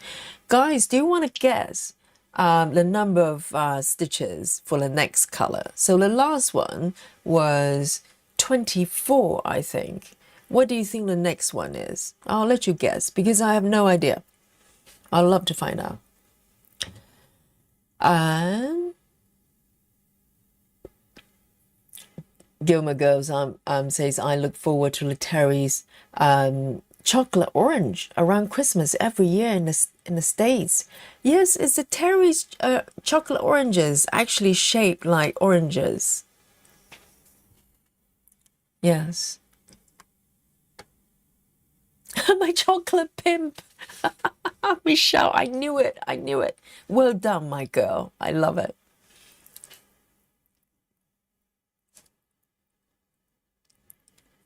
And Ara Stitches is here. Hello, chat. Hello, Yogi. Hello, you.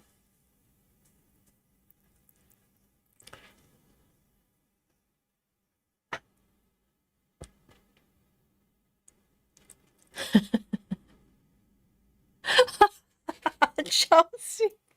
Family show. Okay, Chelsea says. Ha ha ha ha. Very funny.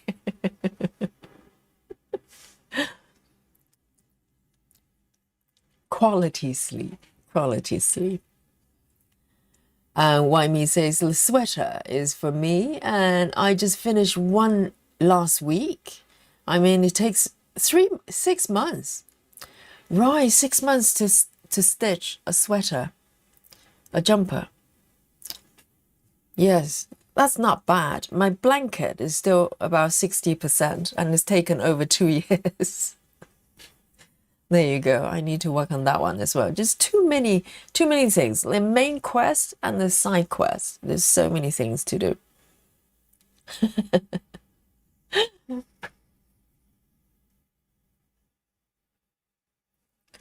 No one is guessing my next, the number of my stitches for the next color. I'll just hit the button then. Here we go. 33, guys. 33, the next color. I've got 33 stitches. Oh, I'm so excited. Here we go. And I've got a thread part already as well. Things are looking up. Here we go. Let me double check if it's the right color, because it's not being part at the right spot. 37A7.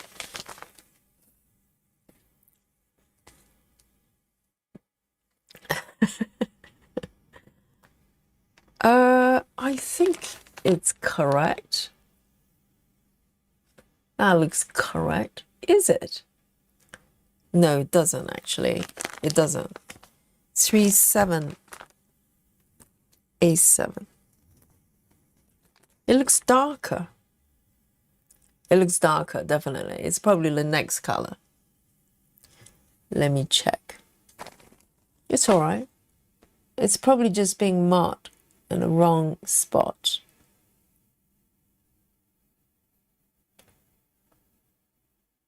Indeed, yes. This one is actually the stitch next to it. Okay then. 37A7.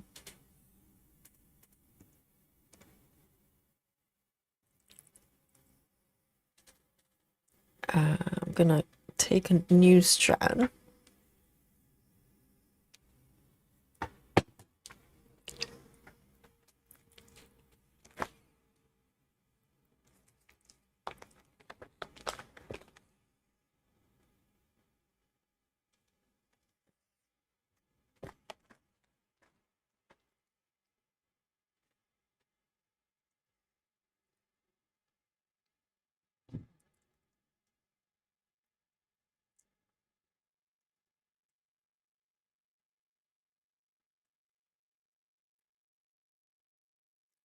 Suzanne says you can use markers and count rows quite easily to do it right.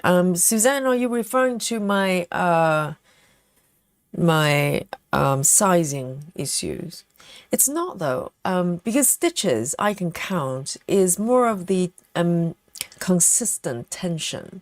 So for knitting, I don't know what it is. I'm doing my best, but a lot of times things kind of just come out different sizes, despite the fact that the stitches may be correct. So I don't know what that is. I think it's just, oh my God, I need to pay attention. This one, I do have a part thread here as well. Let me check if it's the right color. It is. Oh no. What is happening? How come that these two are not the same colors, are they? Let me zoom in. This one's much darker, isn't it? But this one's being part in the wrong place as well. They're definitely different, right? What is happening? 37A3, but this one, I think this one is something else. Closely eyes. Okay, so this is what I'm going to do. I think this one's being part in the wrong location as well. I think it's the same one, the same color as this one. Let me double check. I may have just picked. Yes, exactly. So let me correct this first before I move forward. 3799. I think this one is 3799. Okay.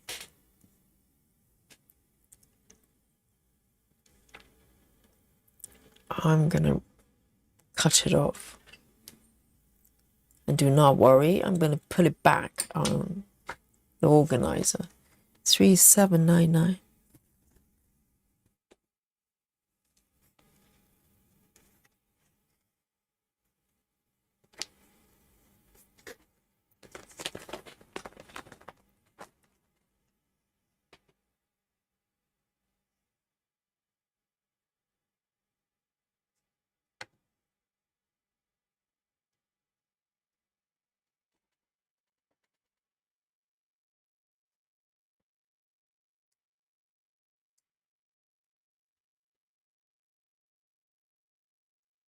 Okay.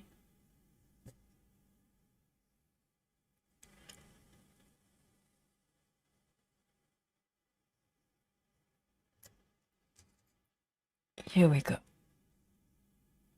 Finally.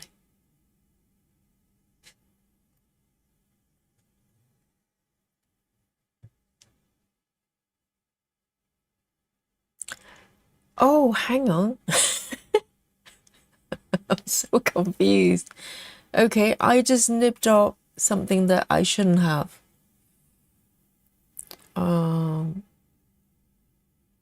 Okay, it's all right. It's all right.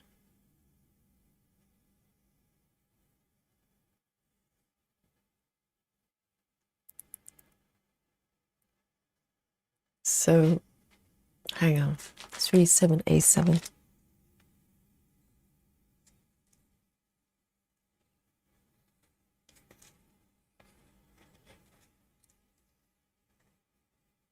And this one should be 934.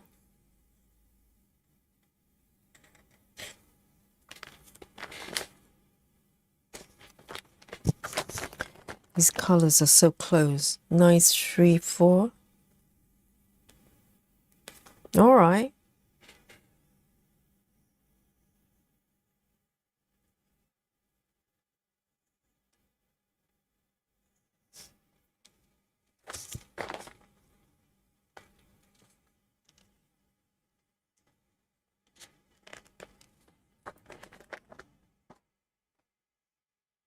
Oh, so yes, you have offer the number. I just didn't see it. My chat is playing up.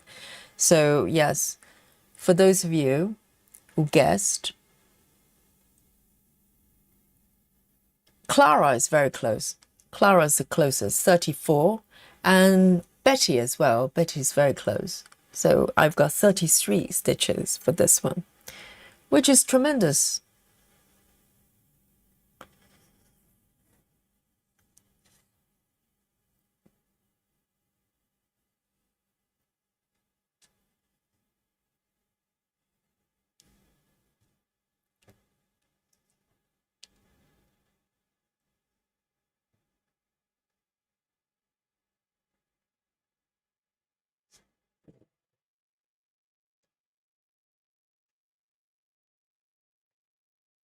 Okay, one.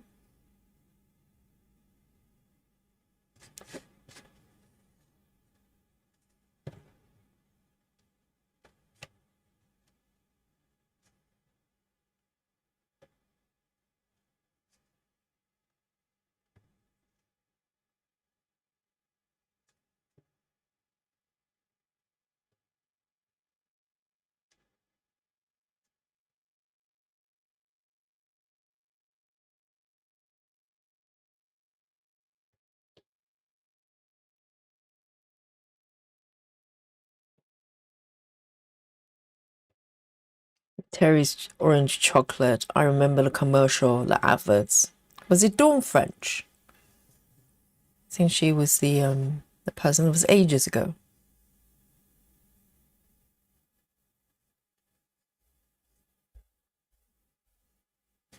Whoa. There.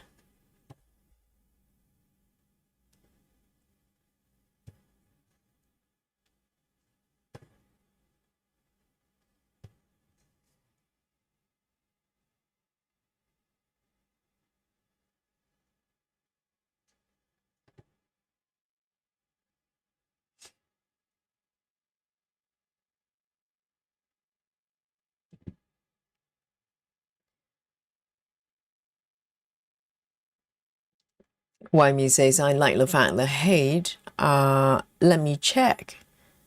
Have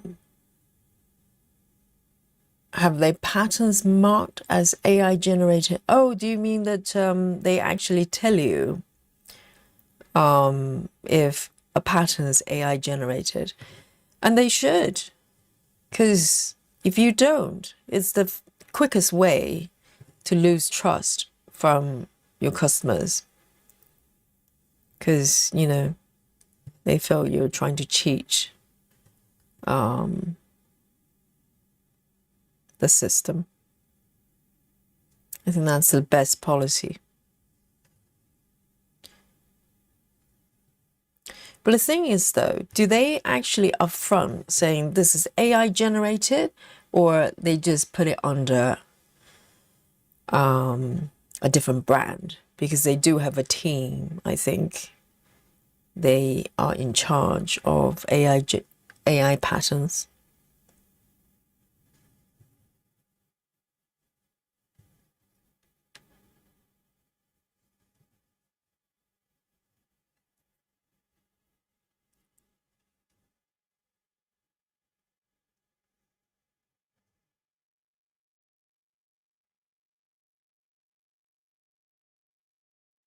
One, two. And hopefully it's going to be a little bit easier to read the patterns when there are more stitches. I think in the very beginning, when it's, you know, when you start to fill in the area, it's kind of easy. And then it gets harder because there are more stitches scatter everywhere. But gradually, when you get to the end, it's going to be easier to read, hopefully.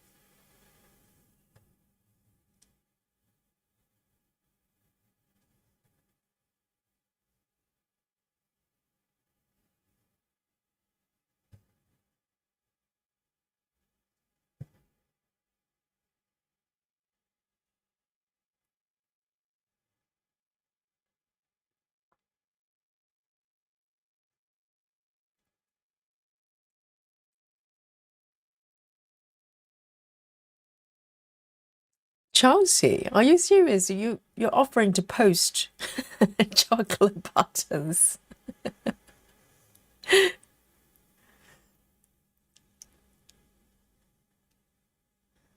You're going to be inundated with demands.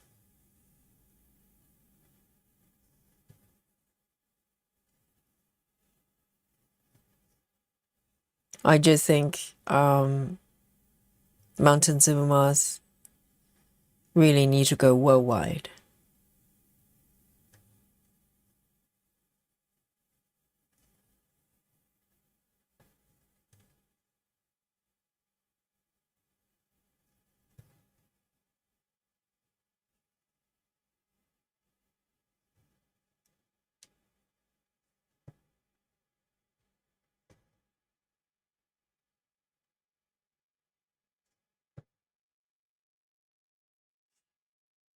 Hi, Amanda.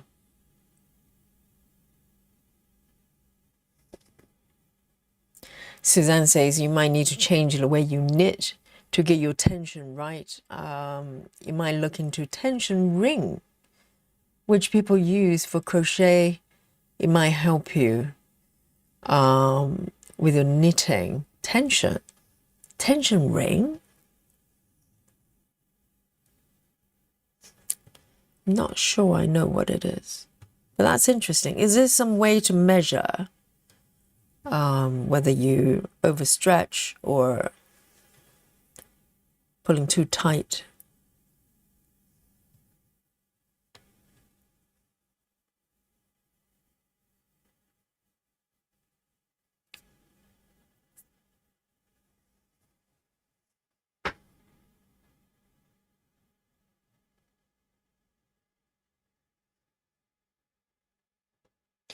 Aimee says they have a section that's labeled AI patterns, and they have a section. Oh, so this is heaven and earth we're talking about. And they have a section of regular designers, That's why I'm seeing, but it doesn't mean that all the designers didn't use AI. Yes, and then it gets tricky because you don't know how they do it. But generally, I think my school of thinking is if you can do it in a way that it doesn't look AI, in a way, well, there's nothing we can do because, if someone is using the technology but not telling you, but manage to create something that looks organic or human, then in a way, that's fine by me. Even though that, is still a little bit dishonest. But the problem is when something that's generated by AI looks AI and they don't tell you about it. They just go, ta-la, here's my pattern, my new piece.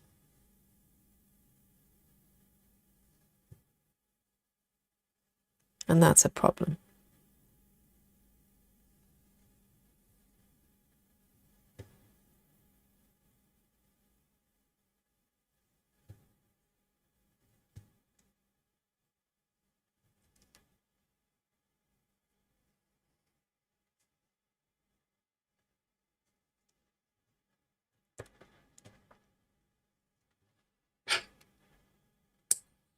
Okay. I have 7 more stitches to go. This one is 37A7. 37A7.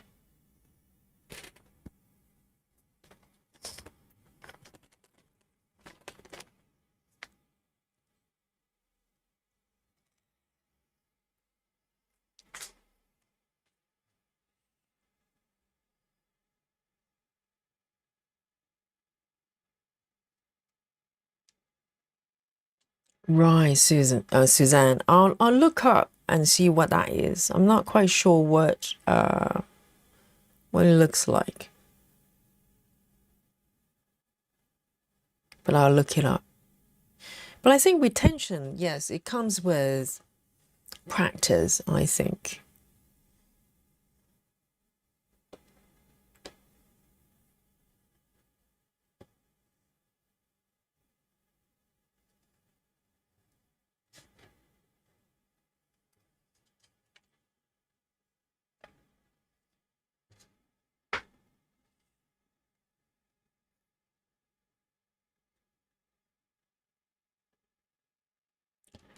Gilmore Girl says, I still think it's unethical to use AI because it's scraping art from other artists online to generate the art. Is also bad for the environment. I think AI is it's kind of a new toy, isn't it? And it's so powerful, or at least comparing to conventional methods, because it basically allows people who not normally creating artwork to be able to create artwork with some ease, even though you could argue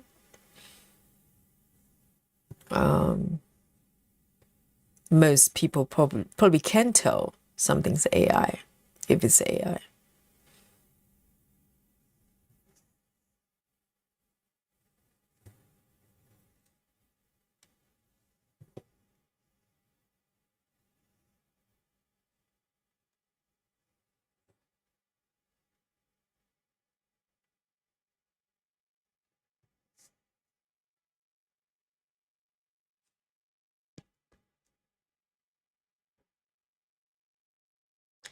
Gilmore Girl says he's also just make people lazy. There's probably not so much lazy. It's more of a, because, the reason we appreciate our work is because it requires not just effort, but talent as well. So talent is a very luring idea. It's something that's so special.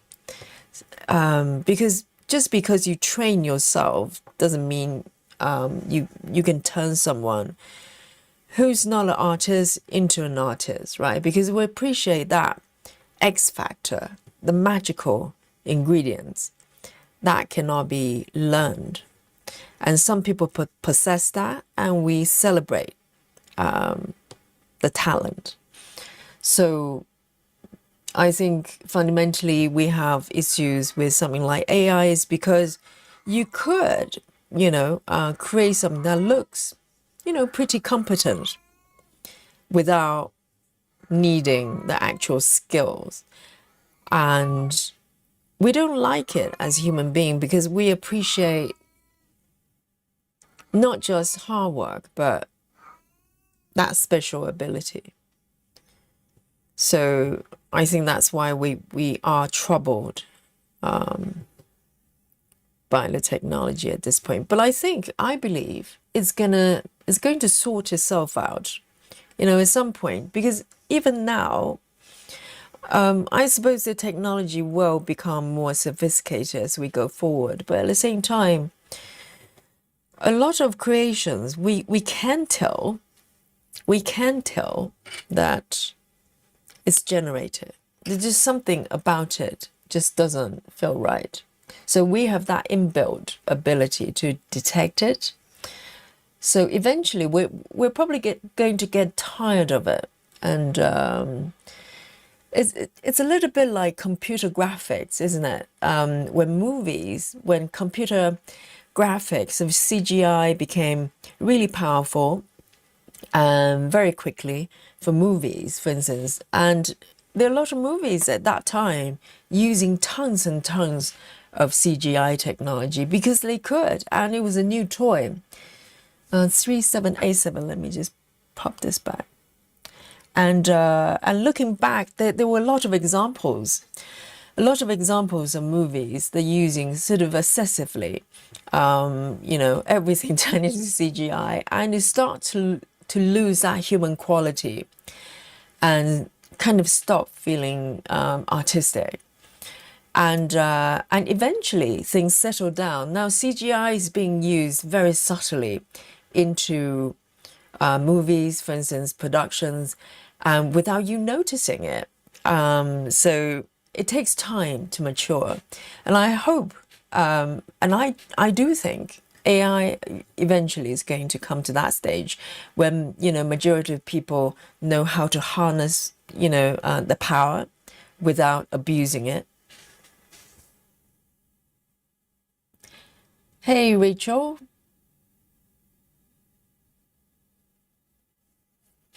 Sound Stitching says, taking you with me on a walk. I have another 5K walk next Saturday. Wonderful. We keep you company. We cheer you up on your venture. See you later, Lizzie, 99.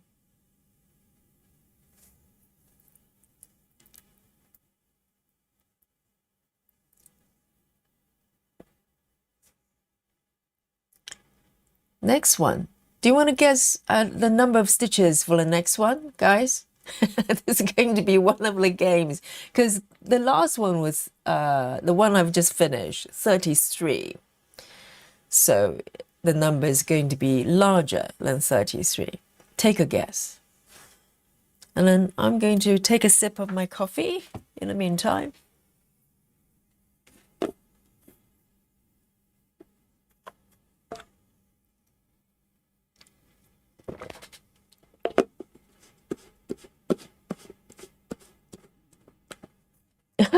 Laura says, hi, Lily. I know Lily's back. I mean, Lily's back at random time. And, just to say hello, really. It's just Lily's special way to say hello. Okay, Travis says 47. Jackie, 56. Oh, Rajal, 44. Michelle, 51. Wow. So going from 33, okay, let's have a look. I'm going to hit the button. 3, 2, just I guess my stitches, and 1. Oh, well, guys, okay, I like the optimism, but we're having 39. Susan, 52.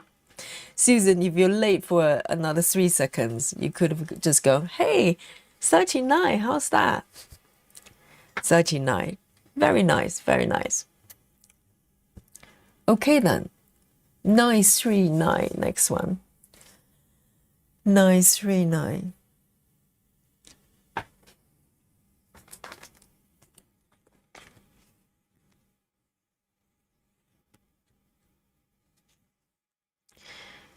And it's interesting, Gilmer Girl saying people cheat using AI to do their homework. And there are quite a few cases of lawyers, barristers. They use AI to help them to generate either motions or stuff like that. And there's one case of a quite a famous trial, actually. I can't remember which case that is, so famous. It's one of the, kind of known trials. Oh yes, it was a lady who was accused of murder of somebody. It's a long story, but basically she was convicted last year or a couple of years ago, and they're filing motion for appeal, because normally if you're convicted, the next thing you do is you go into this appeal process. And in that process, because both sides, the defense will have to come up with reasons. Maybe there's something, sort of issues during the trials, maybe a problem. So all they're trying to do is to get a retrial or something else, to create issues, basically. And the prosecution, apparently, I didn't go deep dive on the situation, but they reckon, because the prosecution actually have their motions, sort of the cases they were citing, because normally you have to kind of cite the cases to support your argument. And apparently the cases that were being included in the motion or kind of rebuttal for the defense motion, basically, they don't even exist. And that's quite weird for experienced prosecutions to actually citing cases either totally incorrect or do not exist. And they reckoned maybe they've been doing it by using AI and allow AI to come up with the cases, because normally you go for services, they're legal research services you can use, and you have to manually go in and having people basically looking through different cases. But they reckon they probably use AI to generate those cases, and they're incorrect. They were totally incorrect. They come up with details that do not exist. So that's the problem. So if you start to trust AI, and you can use it to help you in some way, but if you totally relying on what AI tells you, you're going to be in big trouble. And the prosecution currently is in big trouble, because it's not just the matter of being embarrassed. It's the fact that they could get sanctioned or worse. So be mindful.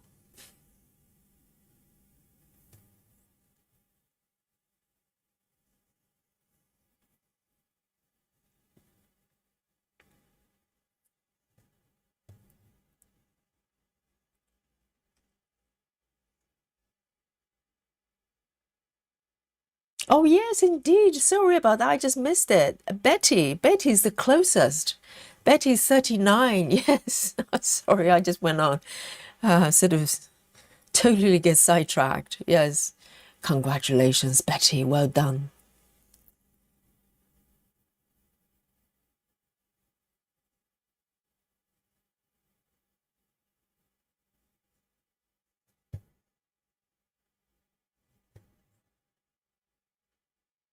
And I remember when I was working as a designer, AI wasn't, there at that time, but there was one guy. Basically, I got hired. I was working for a investment bank at that point as a designer. Okay, I was working in the design team supporting their apps, and I was doing user experience. So that was my role. And there was this guy came in, got hired as kind of the head of user experience design, and came in, kind of, he didn't want to do anything hands-on. He just wanted to manage people, that kind of people, you know what I'm talking about. They don't want to get their hands dirty and just talk big talks. Everything is all about, this, that, and the other. They can tell you, name dropping, talking about their past experience working for this company, that company, but offering very little sort of tangible evidence of what they are capable of doing. So this guy was hired by the CEO at that time, thinking that this guy probably is some, sort of big shots and is going to do great things for the team, for the company. And within 6 months, because every time we kind of thought, well, this guy was a little bit weird, because every time if we asked him, or maybe he was asked about timeline, he would go on and on about why he couldn't give a clear timeline to. For instance, if you ask him to do something and he goes, yes, I'm going to go and do some research, I'm going to produce this report, that report, and the next natural question would be, how long does it take? When are you getting back to us? When can you produce that thing that you promise you're kind of going to produce? And he would go into all sorts of reasoning on, well, it depends, maybe I need to do a bit of this or that or the other. And for us, we thought it was really weird, because 100% of people, everybody, if they're given a task or promised to do something, the next thing they will give you a timeline, so we know what to expect. And then it would take ages for this guy to do anything. And eventually, when he produced something, it would look kind of, it's hard to explain. It's almost like a lot of words, but means absolutely nothing. So we're kind of scratching our head and trying to figure out what this guy is actually doing. And within probably 6 months, he was called in to the boss's office. And then within the same day, he was marched off the building, sent home, and got fired, basically. And then we found out there wasn't AI at that point. So cheaters will always be cheating, okay? So this is how it works. He basically got caught for generating report and, all sort of artifacts like, user experience charts and series and etc., claiming to be his own. And someone probably had some suspicions. So they basically paste in a paragraph of his, essays or reports onto Google. And lo and behold, there was another piece, word by word, identical piece came up on Google. Only that piece wasn't his. You know what I mean? Can you figure out what he did? He basically just went on Google and just copy and paste someone else's content and tried to pass it as his own. So, it's hard to tell how long he's been doing that, but that's what he was doing, and he got caught. And all it takes was to cut and paste onto, Google and try to find out if something identical came up. So, yeah, he was gone within a day. And you don't need AI to cheat. You can cheat. If you're a cheater, you will find all sorts of ways to cheat. So the technology isn't the problem, it's the people.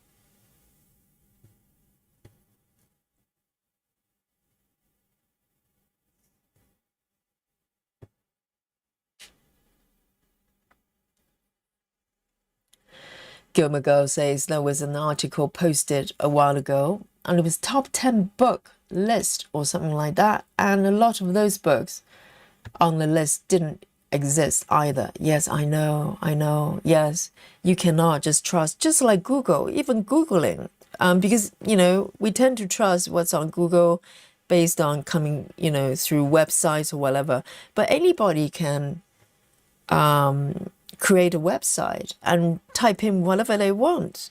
And eventually that becomes part of the database that people search from. So, it requires human brain and to figure out what is real, what is accurate, what isn't. Because I can go on and create a website and claiming all sorts of things. Say, I am actually from another planet, which I am, of course.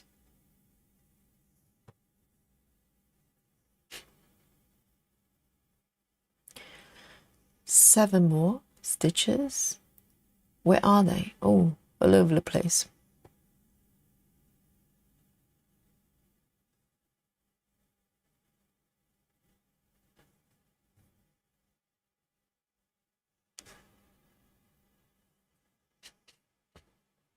Hey, Janine. What do you mean, Janine? Janine's like Janine says, hello again. Are you still here? What do you mean, are you still here? Yeah, we're just stitching, as usual.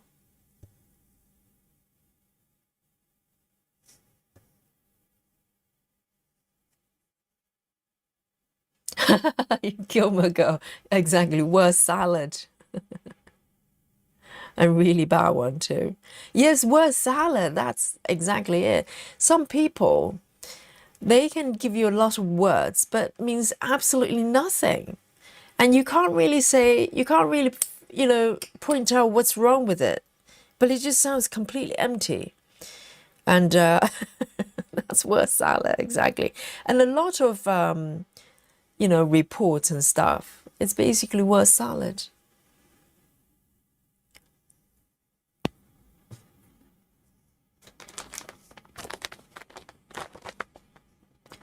Nice 3-9. I need another strand.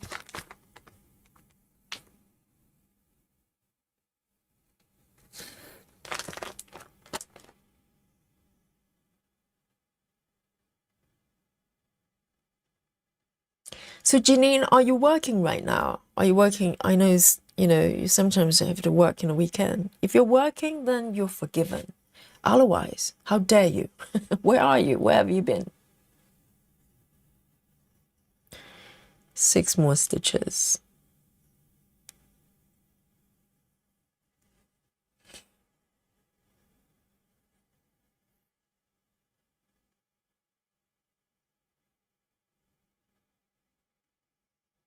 So they're really all over the place.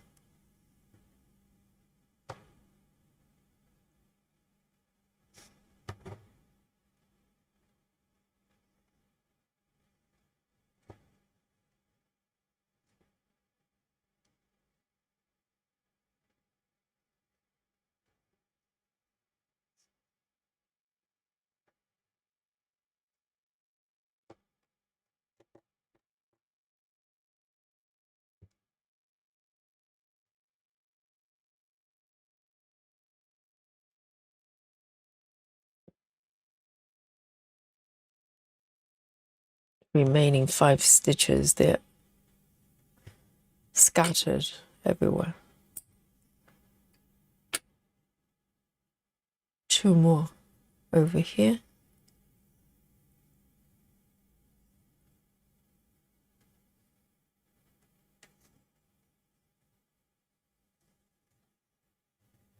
One, two, three, four. 1, 2, 3, 4. 1, 2, 3, 4, 5.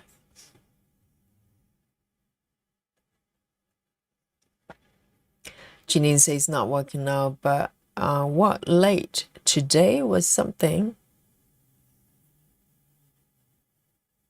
Life things. Yes, I have to pop down to Walmart. It's mandatory.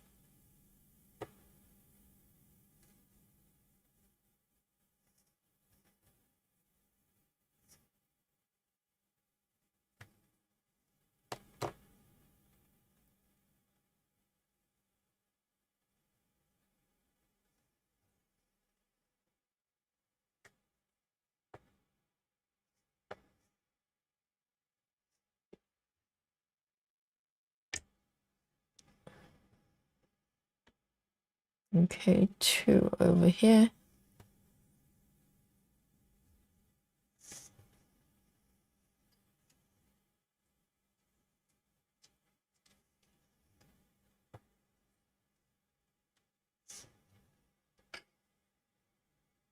The treasure hunt. I'm to hunt for the final 3. 1. Oh dear, they are really hidden. 1, 2, 1. Hello, Dolly.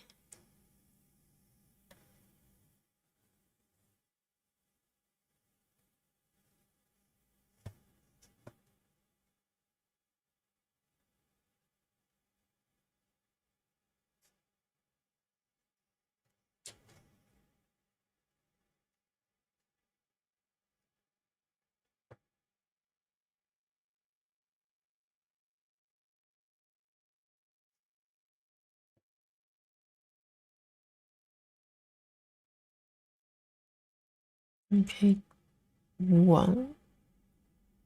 Oh dear. Do I end it? Yes. End it first.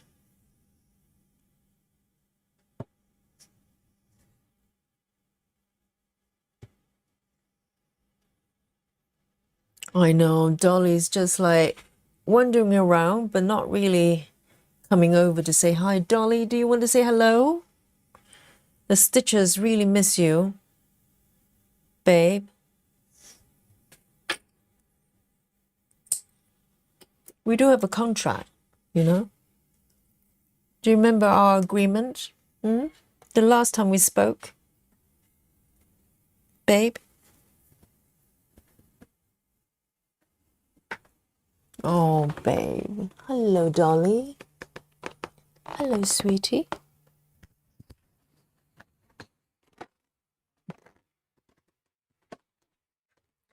Let's have a look. We might have a little bit of Dolly time. Okay, let's see how it goes. Little doll. Oh, babe.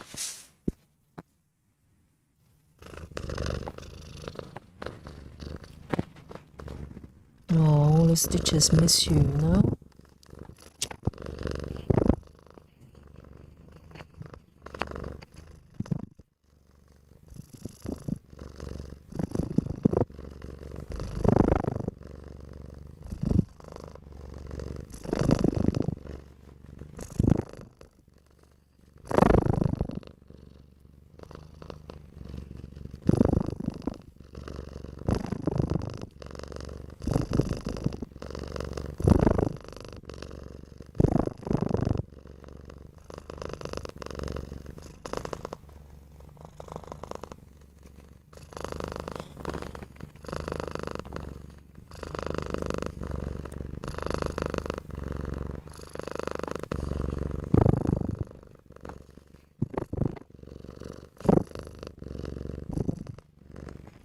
What are your messages today, baby?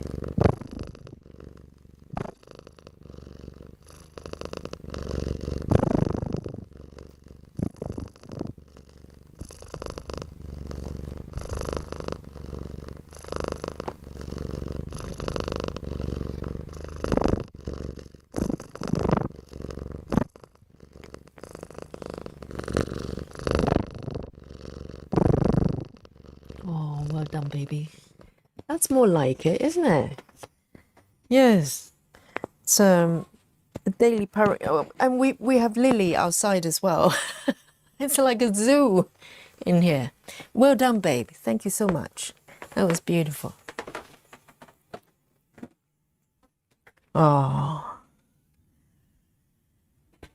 finally, we made contact. Oops.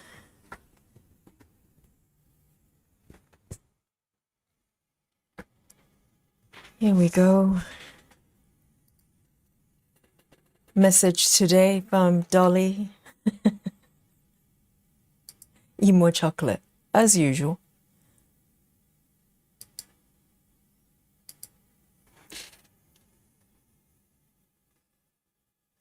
Yeah, she's a really happy cat. And a lot of times if I catch her, just deep sleep, she's just like snoozing away, but she's still purring in her sleep. So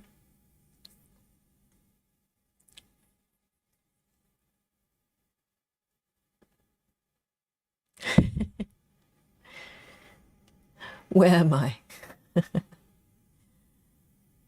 Right, I've done that one. And there's a little one here.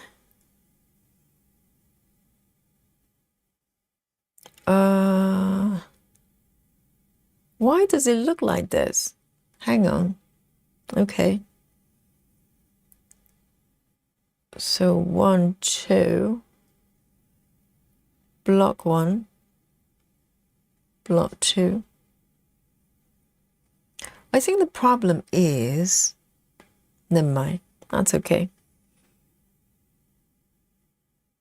1, 2, here, found it.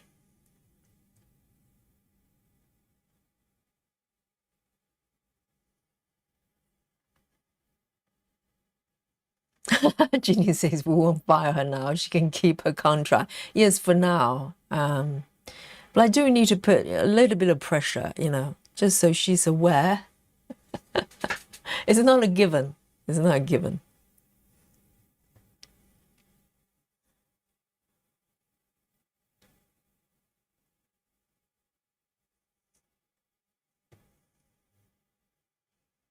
She's just extra prawns. Exactly. More prawns, giant prawns.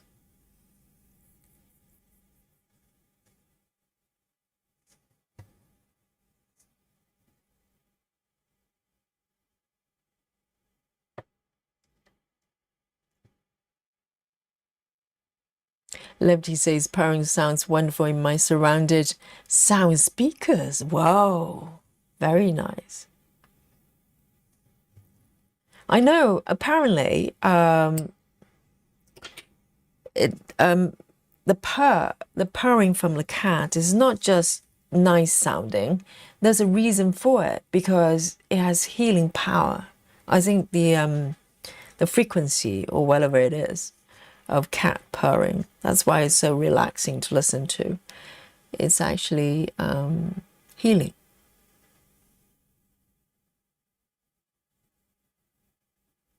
I've got one more. I need to hunt over here.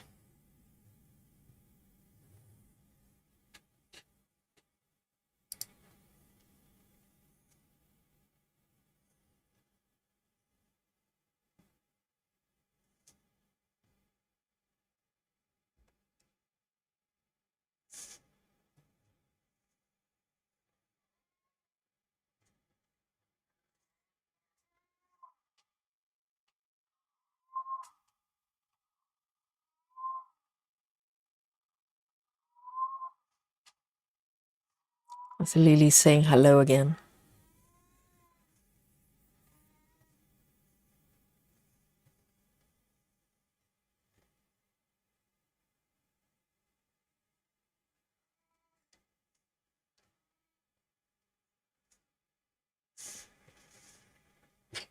Okay, this one done.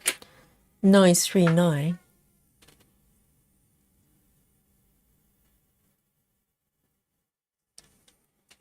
Very nice.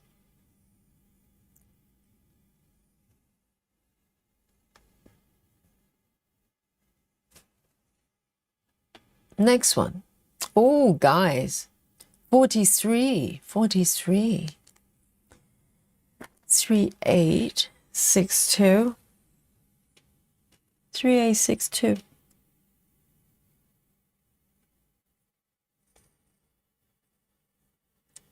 I do have it. 3862. You take a new strand.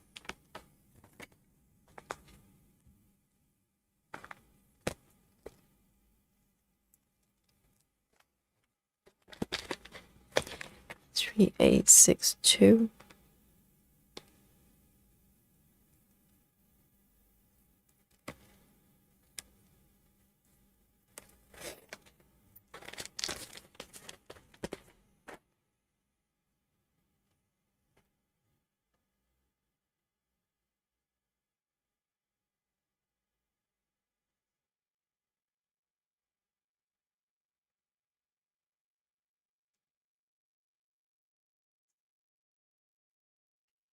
Right, where do we start? Here. Oh, I've got this thread already. I didn't see it. It was my own fault. There's a part thread already of the same color. It's all right. 3862. 3862. I've got it right here.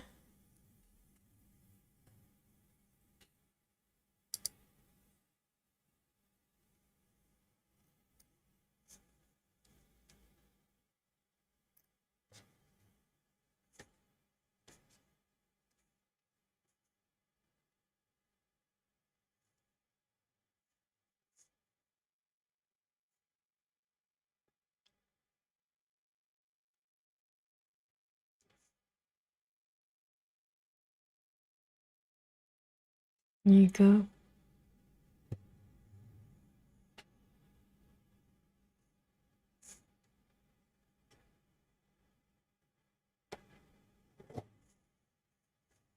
So this one, let me have a look. 1, 2, 1, 2, 3, 4. All right.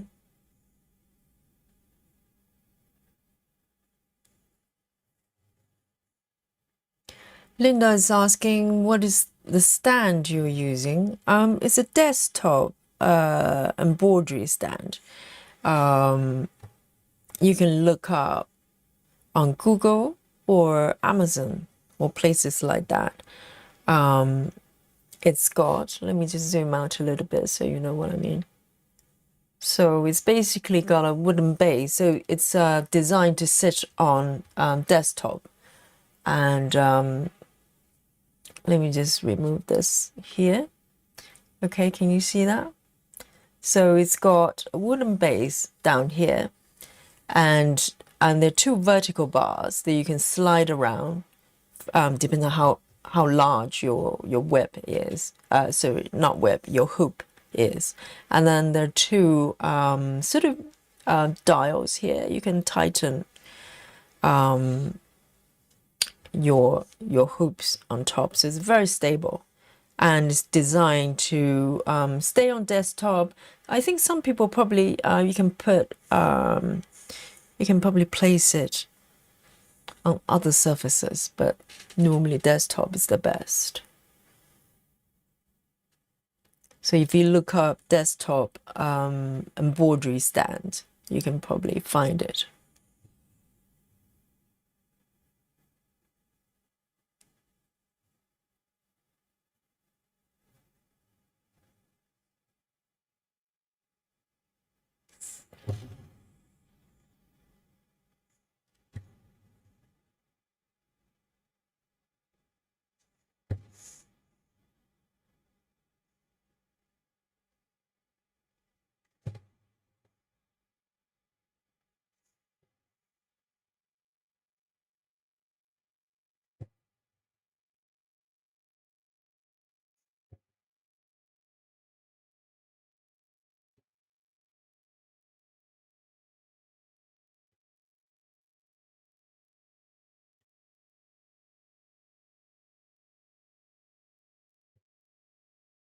You're welcome, Linda.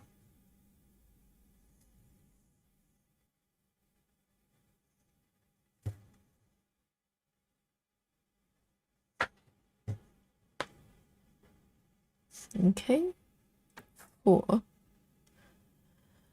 And I am going to end the stitch here.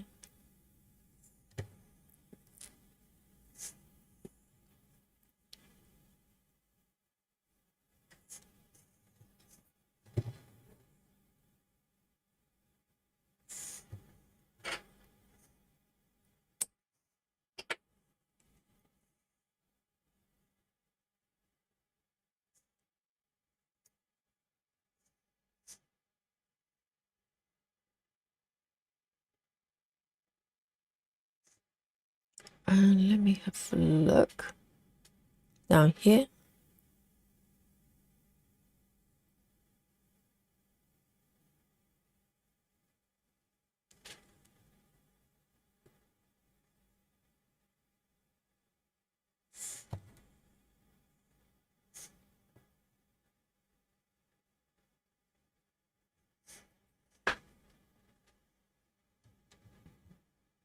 Gilmer goes, Gilmer Girl says, I have done over 500 stitches today so far, but that's with me stitching almost all day. I don't think I'm very fast. 500 is totally respectable. And because there are different types of stitches. Some stitches they're more like sprinters. They can do,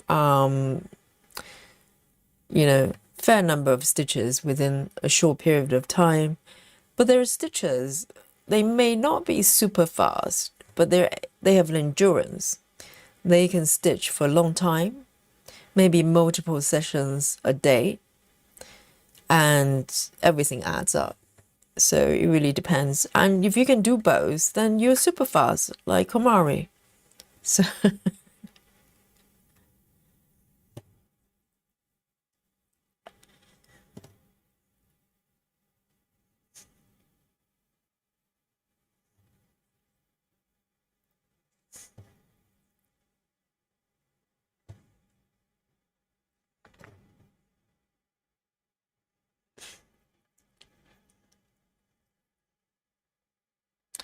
hello, Alice.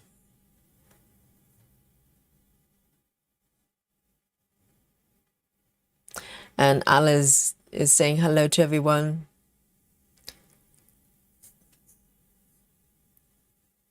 Yes, Alice, you're a little bit late, okay? But it's okay. It's better late than never. And next time, be here on time for the class, okay? We start the class on time. It's what I say when I teach yoga with my students, because some students have the habit of just being late, for about few minutes. And I always start my classes on time, right on time, because I think time is so precious.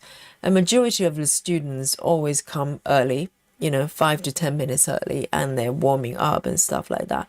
And it's not really fair for some of them just, decide to come in late. But I never really say to people that, be here on time or whatever. But I do put a little bit of pressure, if they do come in like, 3 minutes, 5 minutes late. Beyond that, I basically, I have to turn them away, because if they're late for 10 minutes, for instance, they miss the warm up.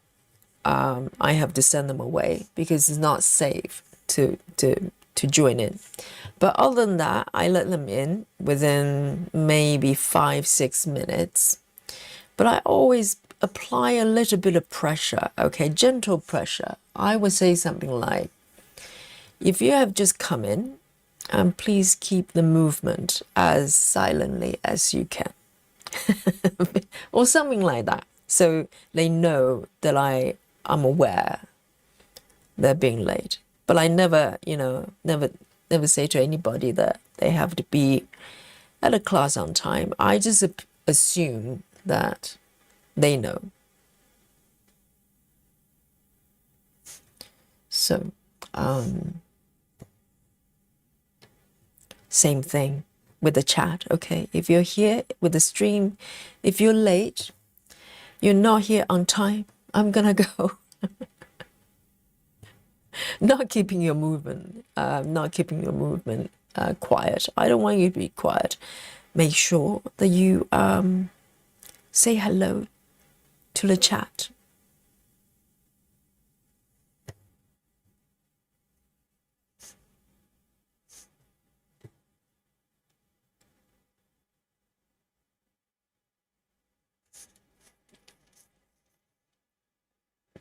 Elsie as well. Hello, running late after grandson. Okay, okay. Now you bring out the grandson. You know, there's nothing I can say. Welcome. Great to see you.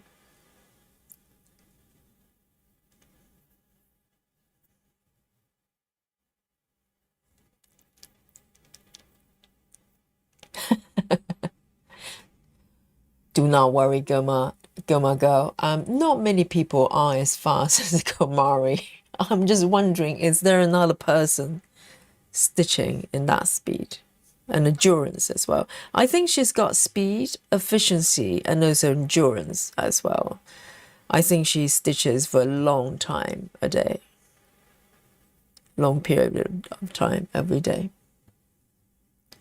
I think the time she spends on live stream is a fraction of the time she actually stitches.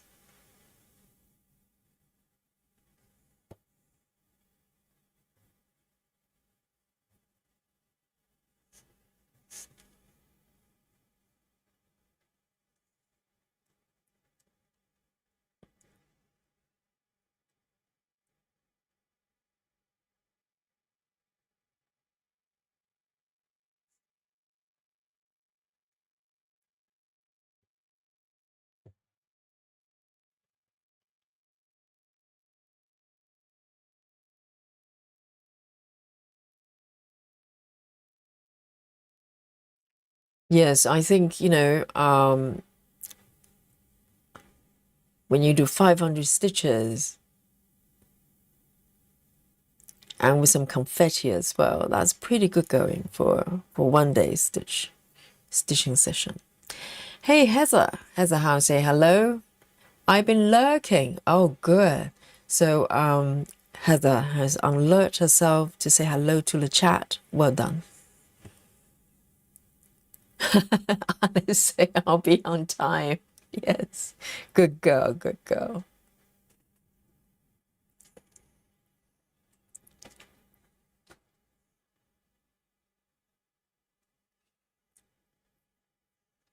Rachel Morton says I had a old college professor who will say, if you're on time, you're late.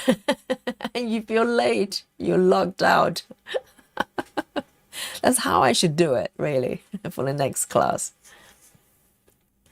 And Rachel says you will literally lock up the door if you weren't there at least 1 minute early. Wow. Well, I suppose lecture, you really don't want people to walk in, you know, halfway or anything like that. It's so disrespectful.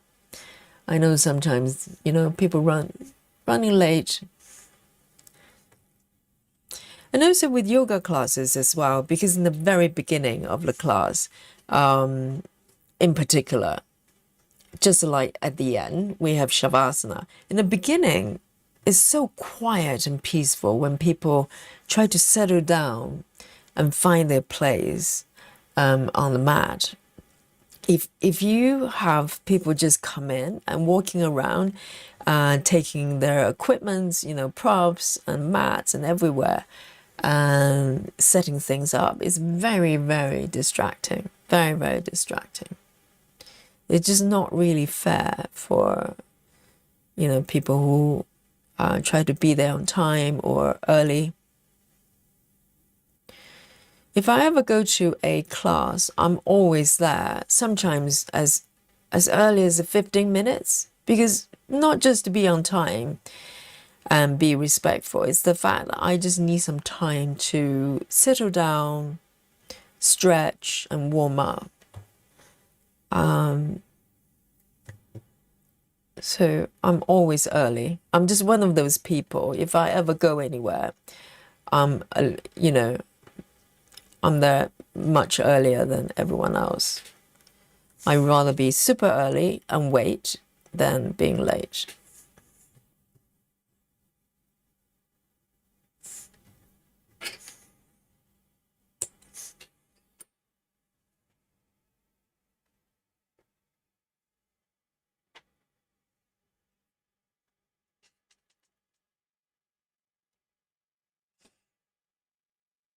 Janine says, I had a college professor who would jump on top of the desk and and heckle latecomers to embarrass them.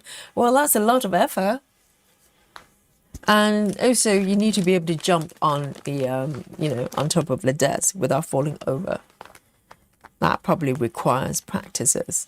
3A62.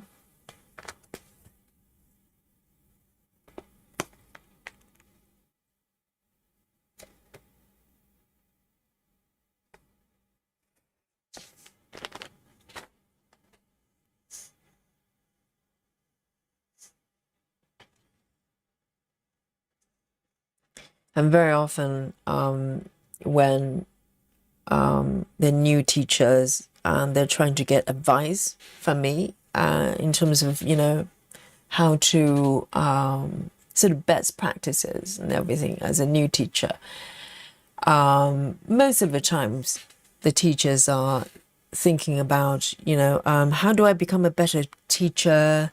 And, what shall I do under this circumstance, and that, etc.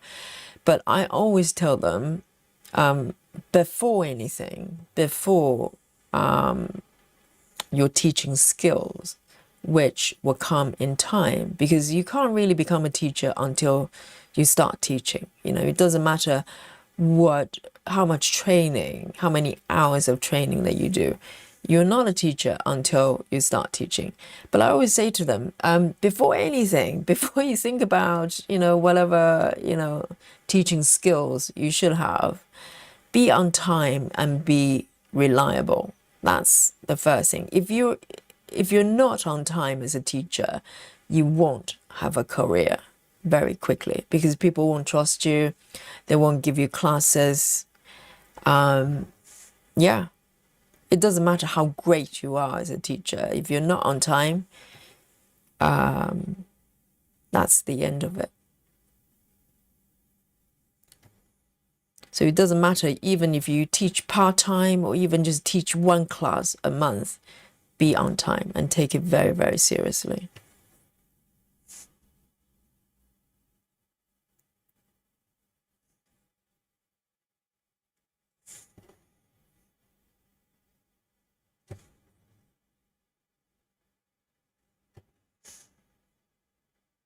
Linda says, I will probably referring to Kumari. I don't think she's human.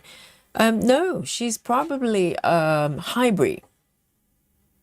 She's from the star, the planet, somewhere in the galaxy. They all stitch really, really fast.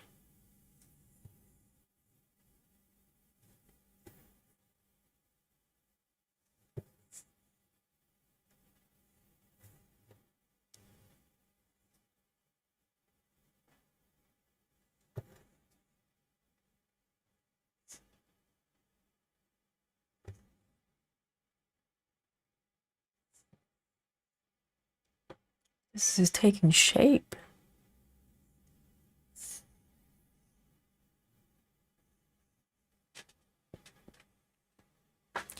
Chelsea says she's wasteful with her threads, though I prefer to be slow but use up every bit I can. I mean, the way she stitches is very unique, and that's why she's very interesting. She does save up chunks of her threads. If it's pretty long, she would keep the thread threaded with the needle and maybe put it somewhere. But yeah, generally, the way she starts and ends does take up a lot of threads.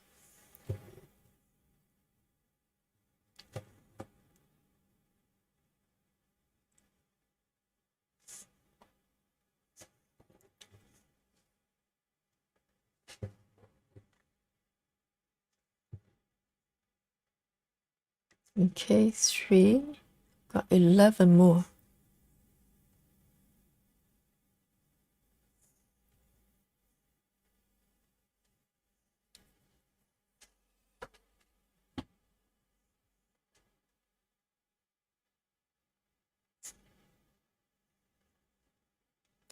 Sound Stitching says, I'm an army veteran. To me, if you're early on you're on time. If you're on time, you're late. Interesting. I like the idea though. Because it's really stressful being late, isn't it? It's no fun. So why do it? I know sometimes it happens, traffic or whatever, but you can always do your best to create some margin for that, for things to go wrong.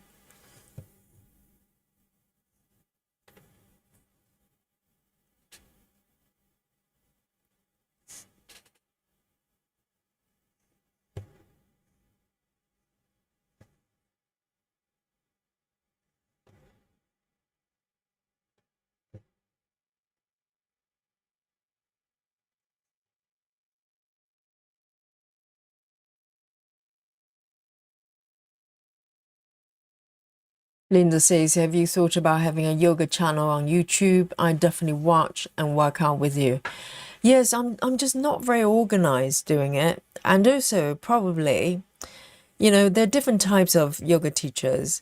Some teachers, they can do really well doing online content or Zoom, they don't mind teaching in front of a camera. For me, I'm one of those teachers, I'm really feeding on the energy of the students. So, I love in-person classes. And because I can hear, students breathing, I breathe with them. And, when everybody's getting together and work hard, it feels magical. And also some teachers like small classes because, it's more intimate. And I'm one of those teachers. I love big groups. I love big classes. And so every teacher is different. So I'm not sure I'll be very happy teaching in front of a camera because I don't know who well, I know, on the stream, we do a little bit of yoga. And, but these are short sessions. But as a whole, I'm not sure I'm the type of teacher that would do well online. Because it doesn't feel like you're teaching yoga. You feel like you're just instructing, giving instructions. For me anyway. Because I in the beginning of COVID, I tried teaching Zoom classes because everybody was transitioning to Zoom, and I tried a few classes. I just gave up. I didn't like it. So, but that's a nice idea. You know what? The idea I do have is a yoga nidra. I don't know whether it's going to be a channel or something. I think yoga nidra is very, very beneficial. It's a different form, different side of yoga practices. And it can be very healing. It can be very healing. So I might think about that.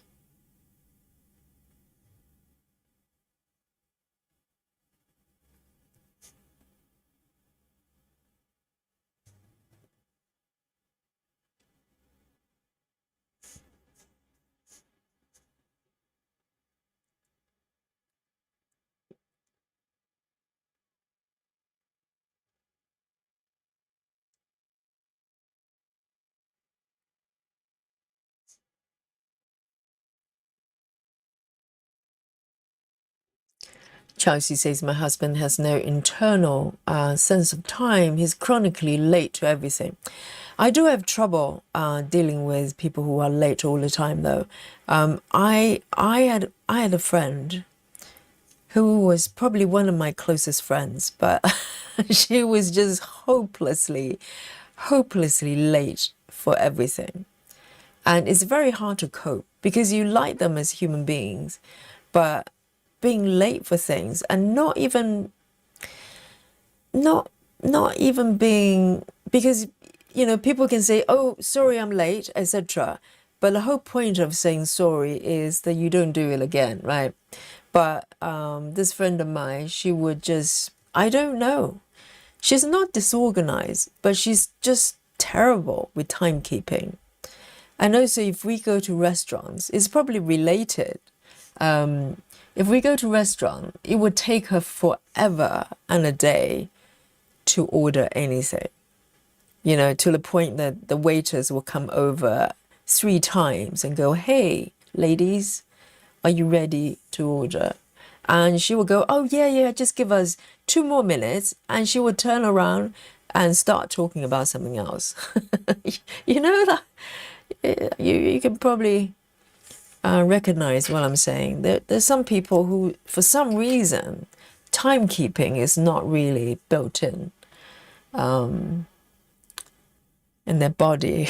I don't know. And it doesn't, you don't stop liking these people or be friends with them, but it's very challenging. It's very challenging.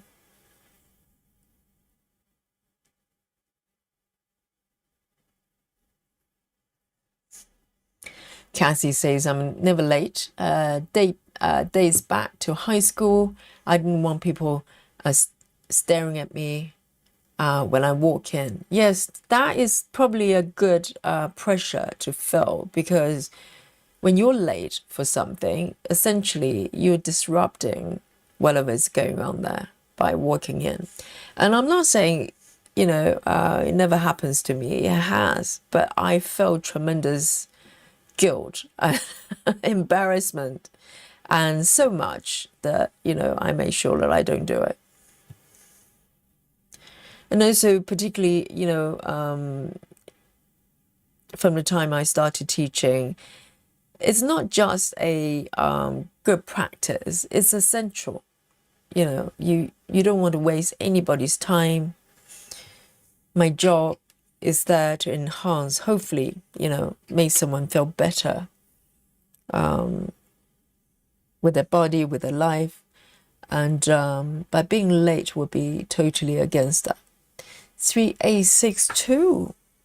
3A62. I think my stitch count is going to be quite respectable today. 3A62.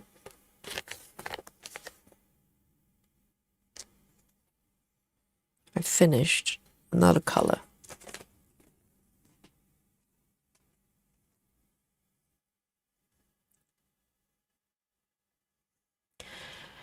Amanda says, I failed yoga in college. What? How do you fail yoga? They teach yoga in your college?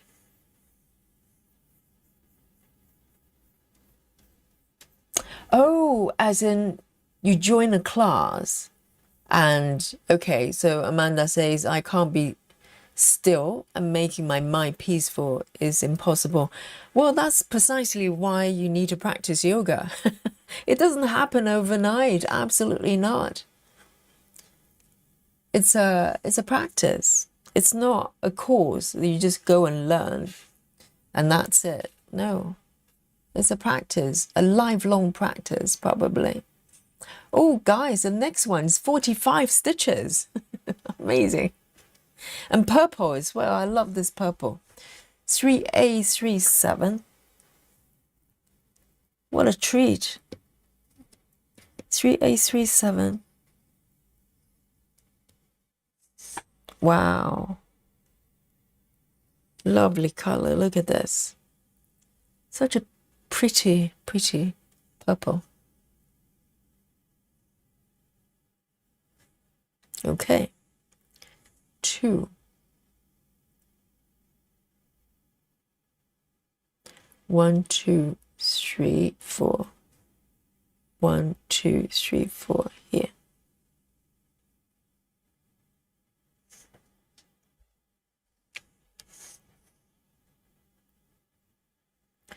Just a lot of people go, well, I'm not flexible, so I can't do yoga.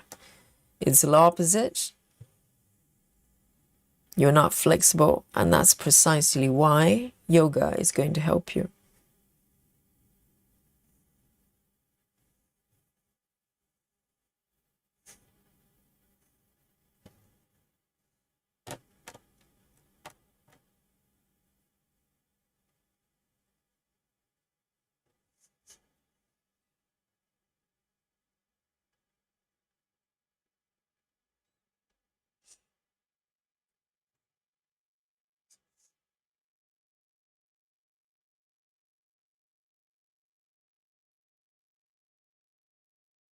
Dragon Lady says the soup was a success, served with crackers. Oh, interesting.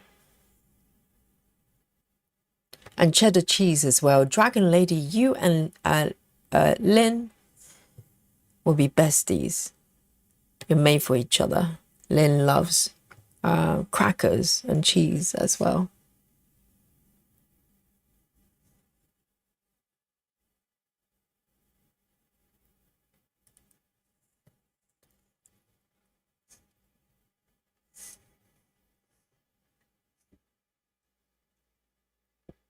See you later, busy mom. Have a great day.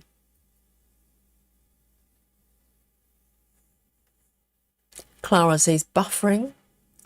Refresh the browser.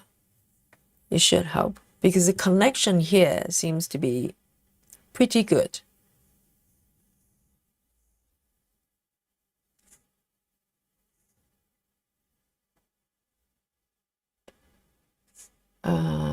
Let me see, where am I?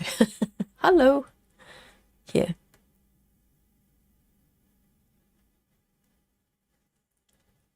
This color is so pretty.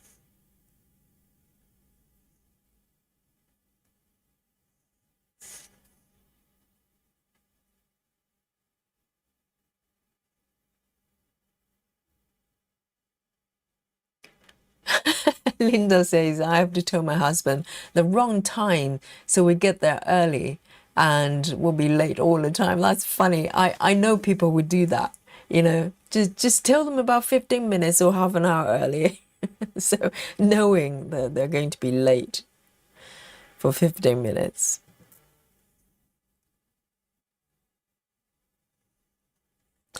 Gilmer Girl says, Yogi, where did you get the snips that you're using? These ones are from Clover. So can you see the logo here?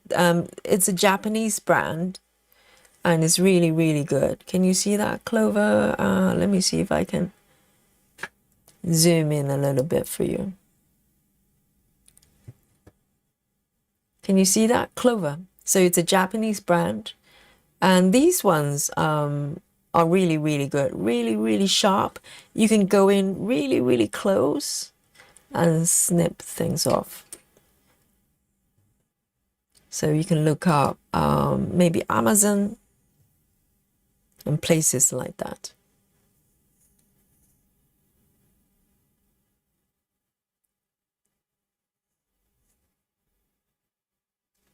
Kathy says, that's true, Yogi. If you're late for your hair appointment, you throw the whole day off. Exactly. Some of them have some sort of buffer zone built in, you know, between clients. If I'm ever late to hair appointment, for instance, which has happened, I'm willing to wait. You know, if they have to do someone else first, I will not complain.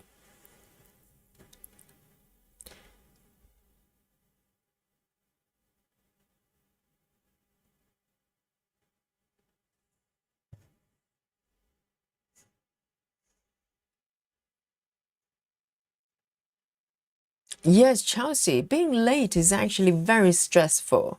Unless, you know, I think it's quite troubling if someone's being late and not feeling that, you know, a lot of pressure. But if I'm ever late, I get so stressed. I get really stressed. So in order to avoid that, I'm always early. And I have a habit of going to the studio about half an hour early, so I get to stretch and warm up. So it works really well. I just make, enough time beforehand that I can't be late.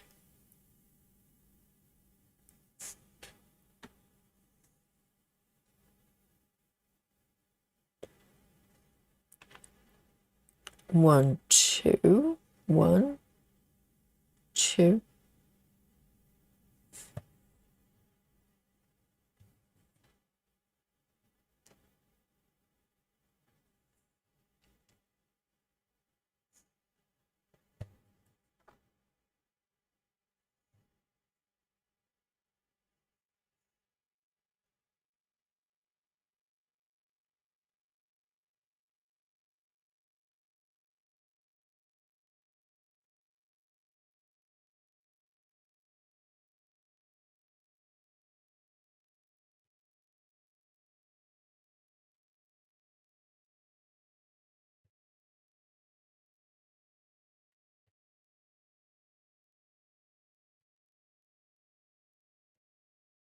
Okay.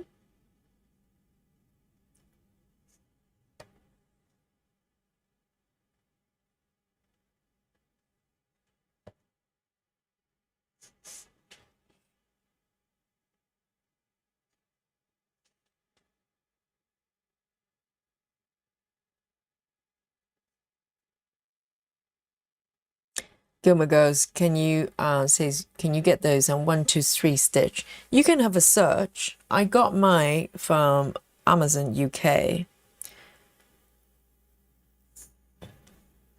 You should be able to find them online somewhere.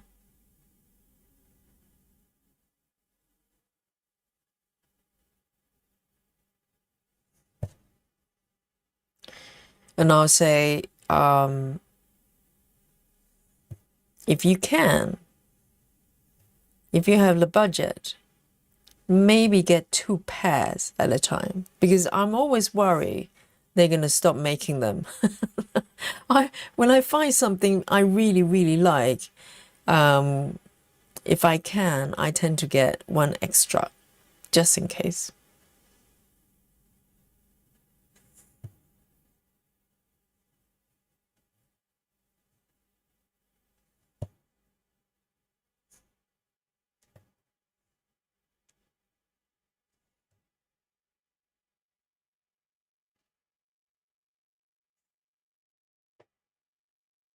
Okay, let me see.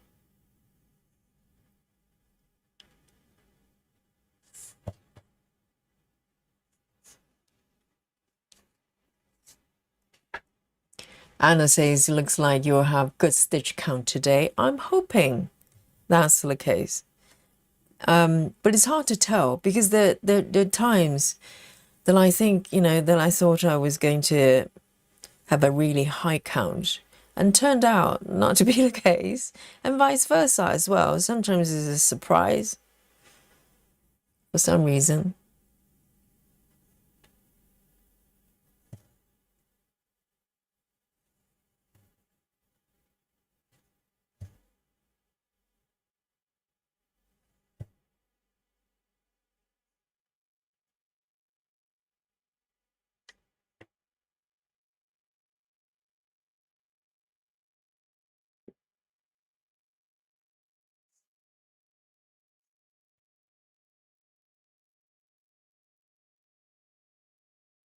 Cassie says, I just bought one from Amazon. Wonderful.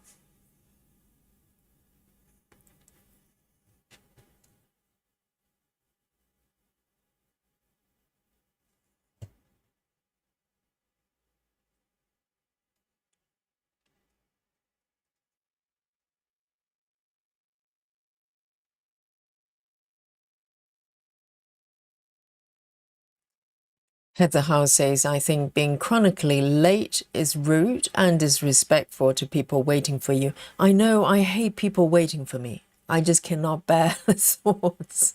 I'd rather wait for other people, I want to be early. It's no fun waiting for other people, but I'd rather be the one waiting than having someone waiting for me.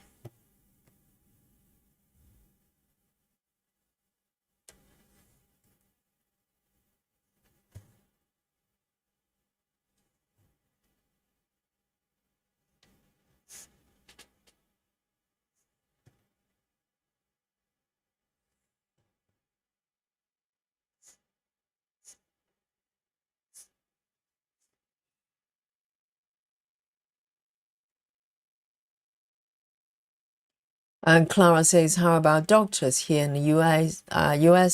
We always have to wait for 30 to 40 minutes before they come to see us. Well, with doctors, I'll probably give them some grace because every patient is different. And sometimes, perhaps, unless they're having coffee and tea, eating chocolate, if they're seeing patients and they're running late, I give them a lot of space there because, maybe they're just taking time with other patients.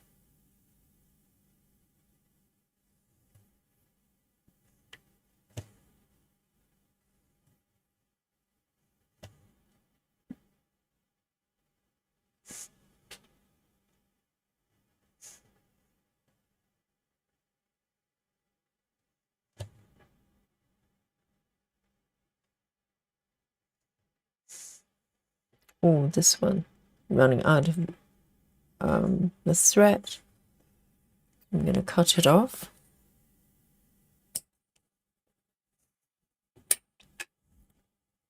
Three, 8, 3, 7. I'm taking another strand. 3, 8, 3, 7.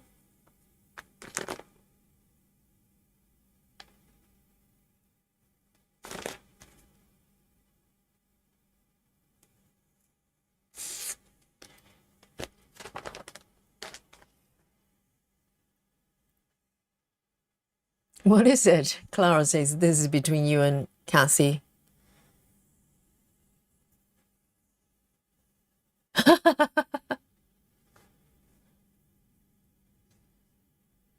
Cassie, not Cassie, Clara.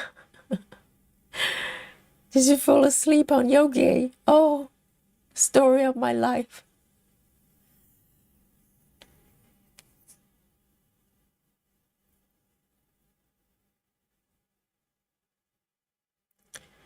Gilmer goes, I think I've been stitching too much. The past few days, the back is protesting. Yes, making sure your posture in terms of your setup, where your hoop is versus the way you're sitting.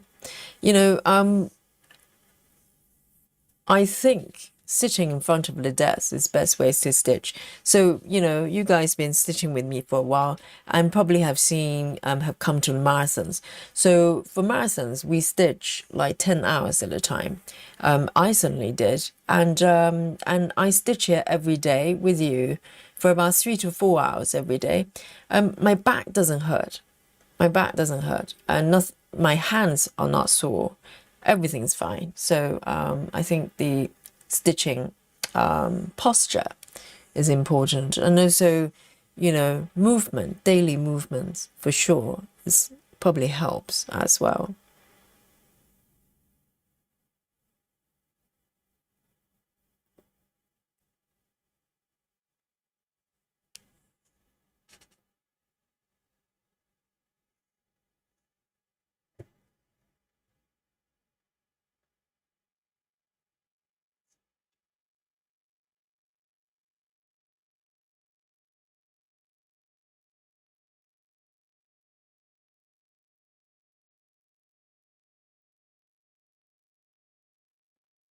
Jeannie says your part thread on the top left looks like cat hair on my phone. I keep trying to swipe it away.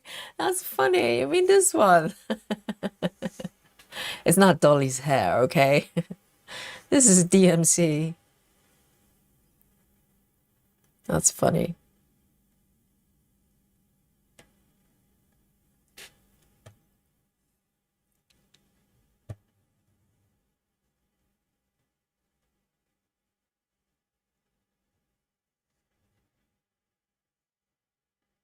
Yes, absolutely. You don't want doctors to rush, you know. And also you don't want doctors to rush when it's your turn. Can you imagine? It's just like set the timer on and go, hey, it's been 5 minutes. Off you go.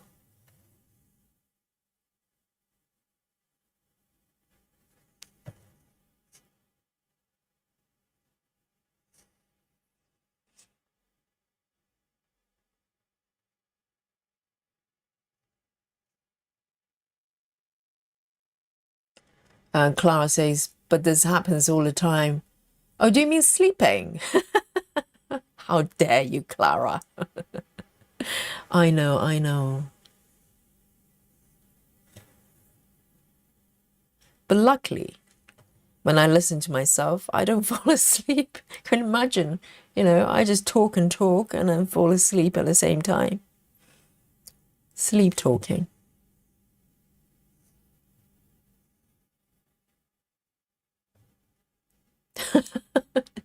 Amanda, you went to a very strange high school. Amanda says, I also failed frisbee in high school. Are you saying you have frisbee classes back in high school? Which high school is it? And Amanda says, just because I was really, really bad at it. Wow. Do they have exams for frisbees? That's my kind of high school.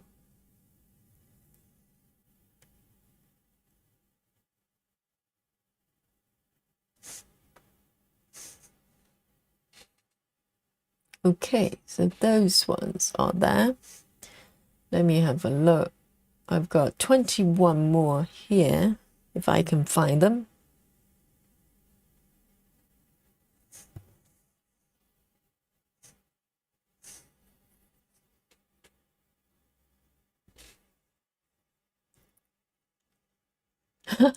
Clara says I stopped mid-cross. Mid-cross? You mean like one leg? Like this? And then you went to sleep like this? Oh dear, it's bad. Clara, I couldn't even finish the second leg. I fell asleep.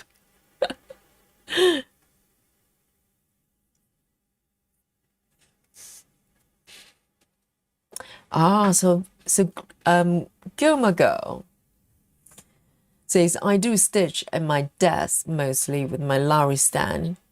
Right. I use Lowry stand as well when I'm not streaming, because it's just easier for me to put the to set up. And I think adjust the height of the stand probably might make some difference.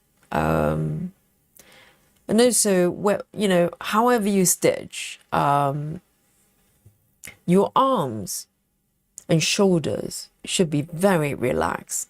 So I set up in the height here that my arms and elbows are, you know, they're kind of just there. I don't have to do anything special, or kind of put them in any particular position. They're in a very neutral position, and that helps.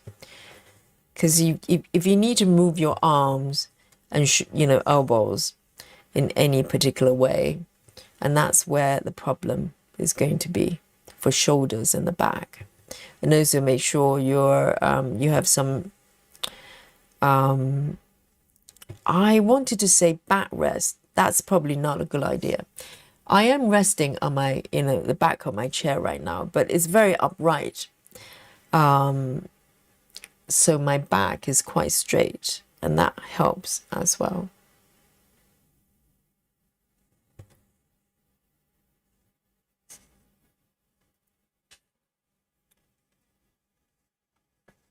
Chelsea says, my body hurts 24/7, so I spend a lot of time stitching in bed. Right. Yes. If your body needs support in order to, you know, be in the position for stitching, then definitely you need to have the support there.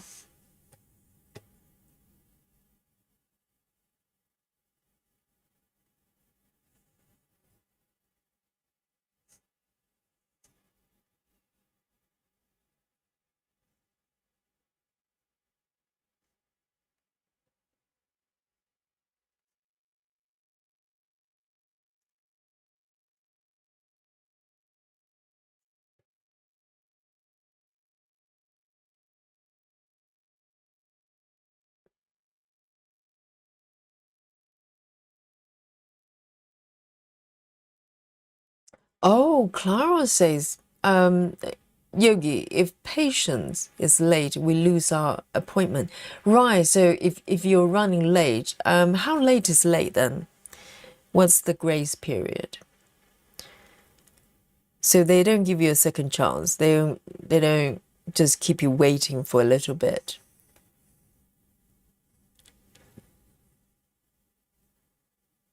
Because very luckily, I have very little experience with doctor's appointments. I've been very lucky. I've probably been to doctors less than 10 times in my entire life. And that's including dentist.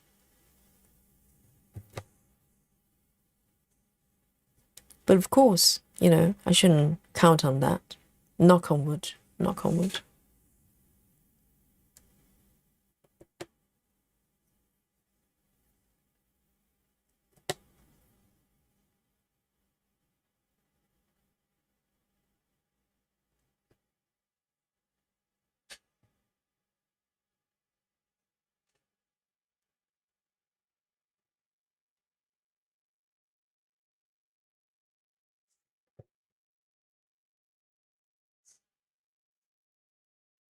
Patsy says I did a kettlebell class at the gym Thursday night. Moving is very difficult today, a little bit stiff. Are we, Cassie? But it's a good feeling, isn't it? The body is saying thank you, Cassie.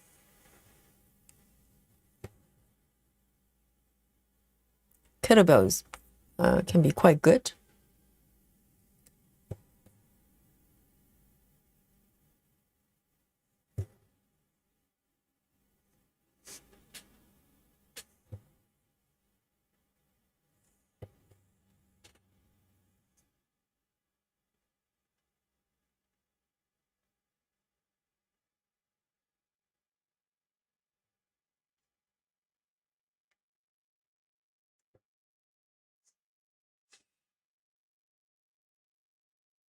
Lynn says I dare not stitch in bed in case I lose needles. Oh yes, that could happen. You don't want that to happen.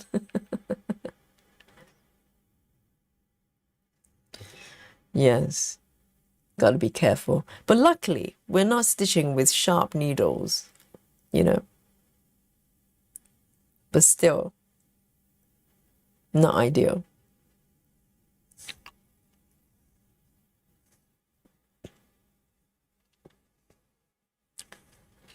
Right. So Linda says they will make you reschedule your appointment. So I think you probably feel that's not a fair deal, right? Because they make you wait, but they can cancel your appointment. Yes. I'll probably just try to be on time, and then if I have to wait, I wait. That's the best policy because medical appointments, it's not like hair appointment. Hair appointment, you can reschedule, that's fine. But medical appointments, you probably need it.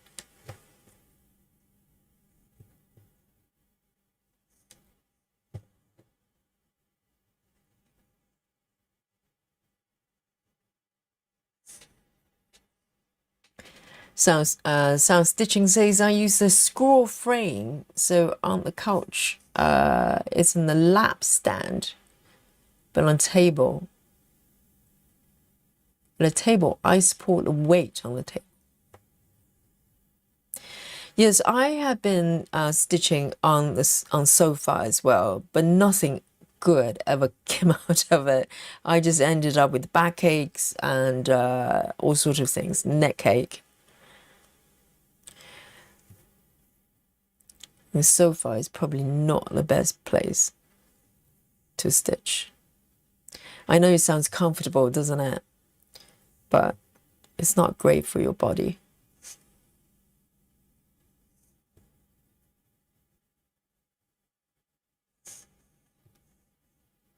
Oh, I'm down to last 3 stitches. Let me have a look. Oh, 12:30. Okay, then. I'm going to make the final 3 stitches, the last ones. But I need to find them. It's a treasure hunt. Where are they? So I found one on the right side here. Where are the other two? Oh my God, they're all buried in different places. Okay, my final 3 stitches. And I'd be very curious about my stitch count today. I hope you are as well. Okay, 3 more here. But they're all in different locations. Elsie says I stitch on the couch and use one of those triangular bed pillows behind me. Yes, making sure your back is actually straight. It's harder to do on sofa or if you're stitching in bed. The back tends to be rounded rather than straight.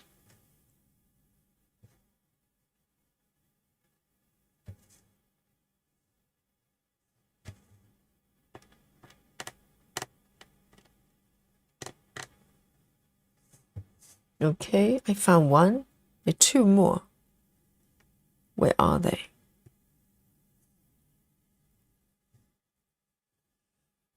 Chelsea says, I think I've been to the doctors 10 times in the last 3 months. Oh, Chelsea. And it's same here, doctors, I'm being late.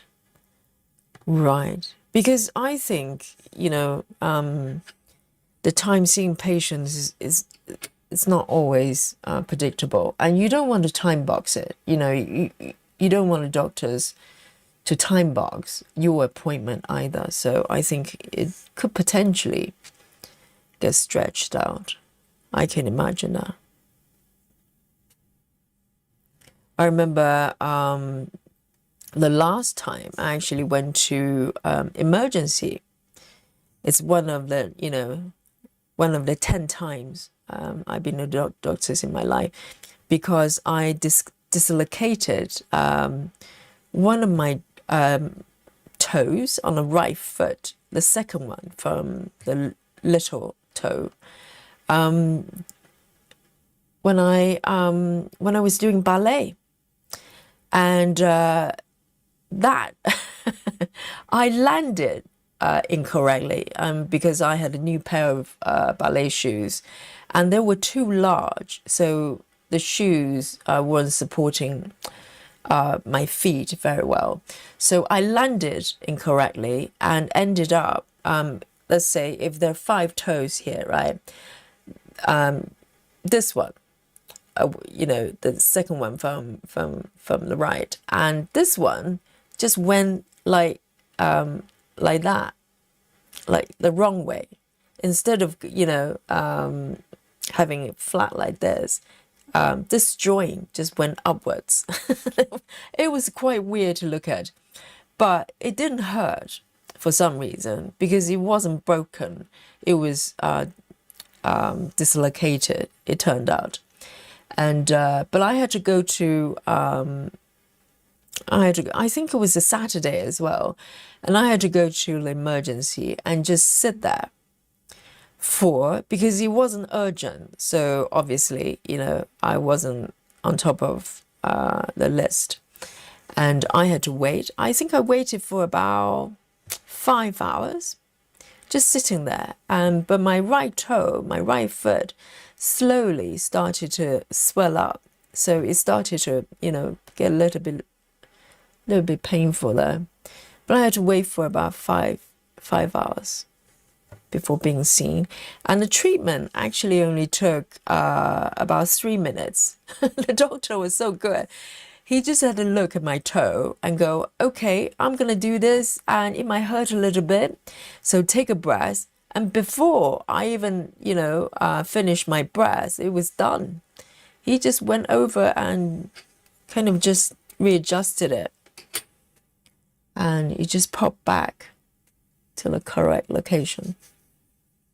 It was quite an experience. Okay, there's one more. Oh, I found it. This is the last stitch here.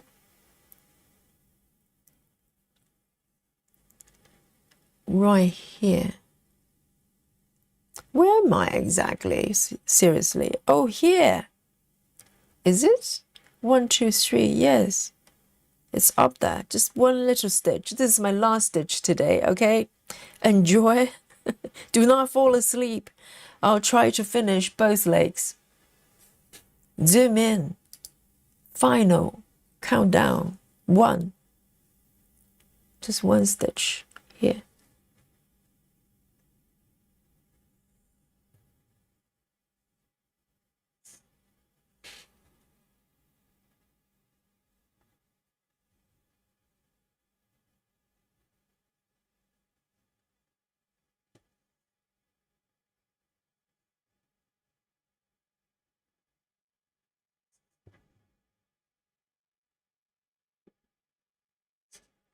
There you go. Done. Dun, dun, dun. The last one today.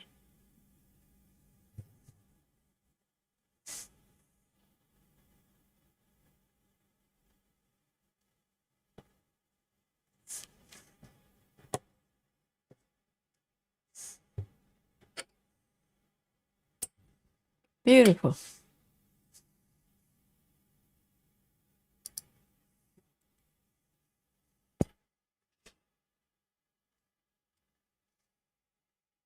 See you later, Alice. Lynn says, Yogi, if I was a doctor, a what? Receptionist. A receptionist. I would be under the counter. How some people talk to them, disgraceful. Oh yeah, I think quite possibly. Yes, Lynn, I can totally see that. Receptionists in general, I think. And also customer service of any kind. I don't know how people do that job, because people normally call when they're not happy, particularly with customer service. I think reception, it could be neutral, right? People can just call to cancel or whatever, or to book appointments. But yes, I can see that, people might have issues sometimes, and they take it out on receptionists. Chelsea says, I dislocate regularly. Some parts I can put back in myself. What? Like which parts? And why do you dislocate regularly? Be careful. It was the first time. If it was the first time I dislocate anything, actually. And it was quite strange to see the toe, literally the joint just, pointing the wrong way, but it didn't hurt. It didn't hurt for some reason. And the doctor was quite surprised as well when he saw it. And I think he said, I probably have very high tolerance for pain. So I think it's supposed to hurt a little bit, but somehow I just didn't feel it. I didn't feel it.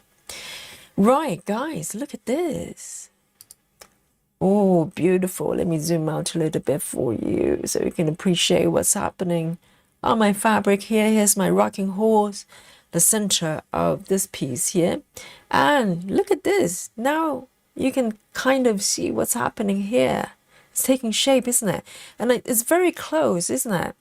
I think I just need a few more stitches down here. Hang on.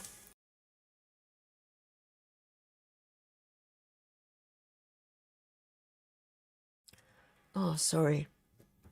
Had a little cough there. Yes. So it's looking really good, I think. So let's have a look. The exciting highlight of this stream, of course. And every stream, I'm going to share my stitch count with you. And so today I've been working on this area from minimum to max. And I think the last color, it was 40 something stitches. It was remarkable. So from this point, it's going to go up and up until I finish this area. Okay, so let me show you what I've been working on in case you weren't here earlier on. This is the beautiful piece. It's by Aimee Stewart, of course. It's called Grandma's Attic, and it's full of wonderful things. And I'm really enjoying stitching. And let me show you my app here as well. Oh dear, yes. So let me turn this off. Okay, guys, are you ready? Oh, Lynn says 339. Do you guys want to guess? Unofficial guess my stitches, okay? And do you want to go for it? I'll give you 30 seconds, okay? 30 seconds, you can come up with your numbers, and we celebrate the winner today, okay? Unofficial guess my stitches is temporarily brought back for this session, all right? Go for it. So Lynn says 339. Okay. All right. Rachel, 360 unofficial guesses. Yes, just between you and me. And anyone else? Let's have a look. You have a few more moments to come up with your estimation. And Jackie says 375. Okay. And Cassie, 299. All right. And unofficial 282 from Ring. And Rajal 325. Excellent. 10 more seconds for you. And Michelle says 282. Michelle. And Chelsea 345. Chua 330. Watch out for okay? She's very, very good. 330 from And Sue Hao 343. And Michelle 283. Michelle, I thought you offer something else. It's just one extra stitch. What is that about? Oh no, yes. Michelle changed from 282 to 283. Thank you so much. And Betty 309. Jeanine 295. Linda, there you go. This is more like it. 400. Linda, you're my favorite. Doesn't matter what happens today, you're my favorite. Okay, here we go, guys. Are you ready? I'm going to count down to 3, 2, and 1. There you go. The grand total of the number of stitches Yogi has completed today is amazing. 233, yeah. Michelle says 4,000. Michelle, you're correct. Let's go with Michelle's number. Yes, 233. So who's the winner today? 233. I think 233. The closest is it Cassie? Anything under 2. Oh, Michelle, 282. Maybe you have won. Oh, guys, seriously. Yes, and the percentage is very close to 6%, okay? So 233 today, I'm very, very happy. And I really enjoyed it. You know, it really feels like I'm starting to take off and fly with the colors. And so from this point on, it's going to be up and up, and until I finish this beautiful vase here. So thank you so much for joining me today, and I hope you enjoy your stitching and the chat as well. It's 15 minutes to 1 o'clock. So I wish you all having a beautiful rest of the day and night. And thank you for joining me today, 99. And today we had Dolly, you know, a visit from Dolly for a change there. So I hope you enjoy Dolly's performance as well. A live purring show from Dolly. And so I'm going to see you tomorrow, Sunday, and for another spot of peaceful stitching. So until then, be good and eat chocolate and some veggies if you can.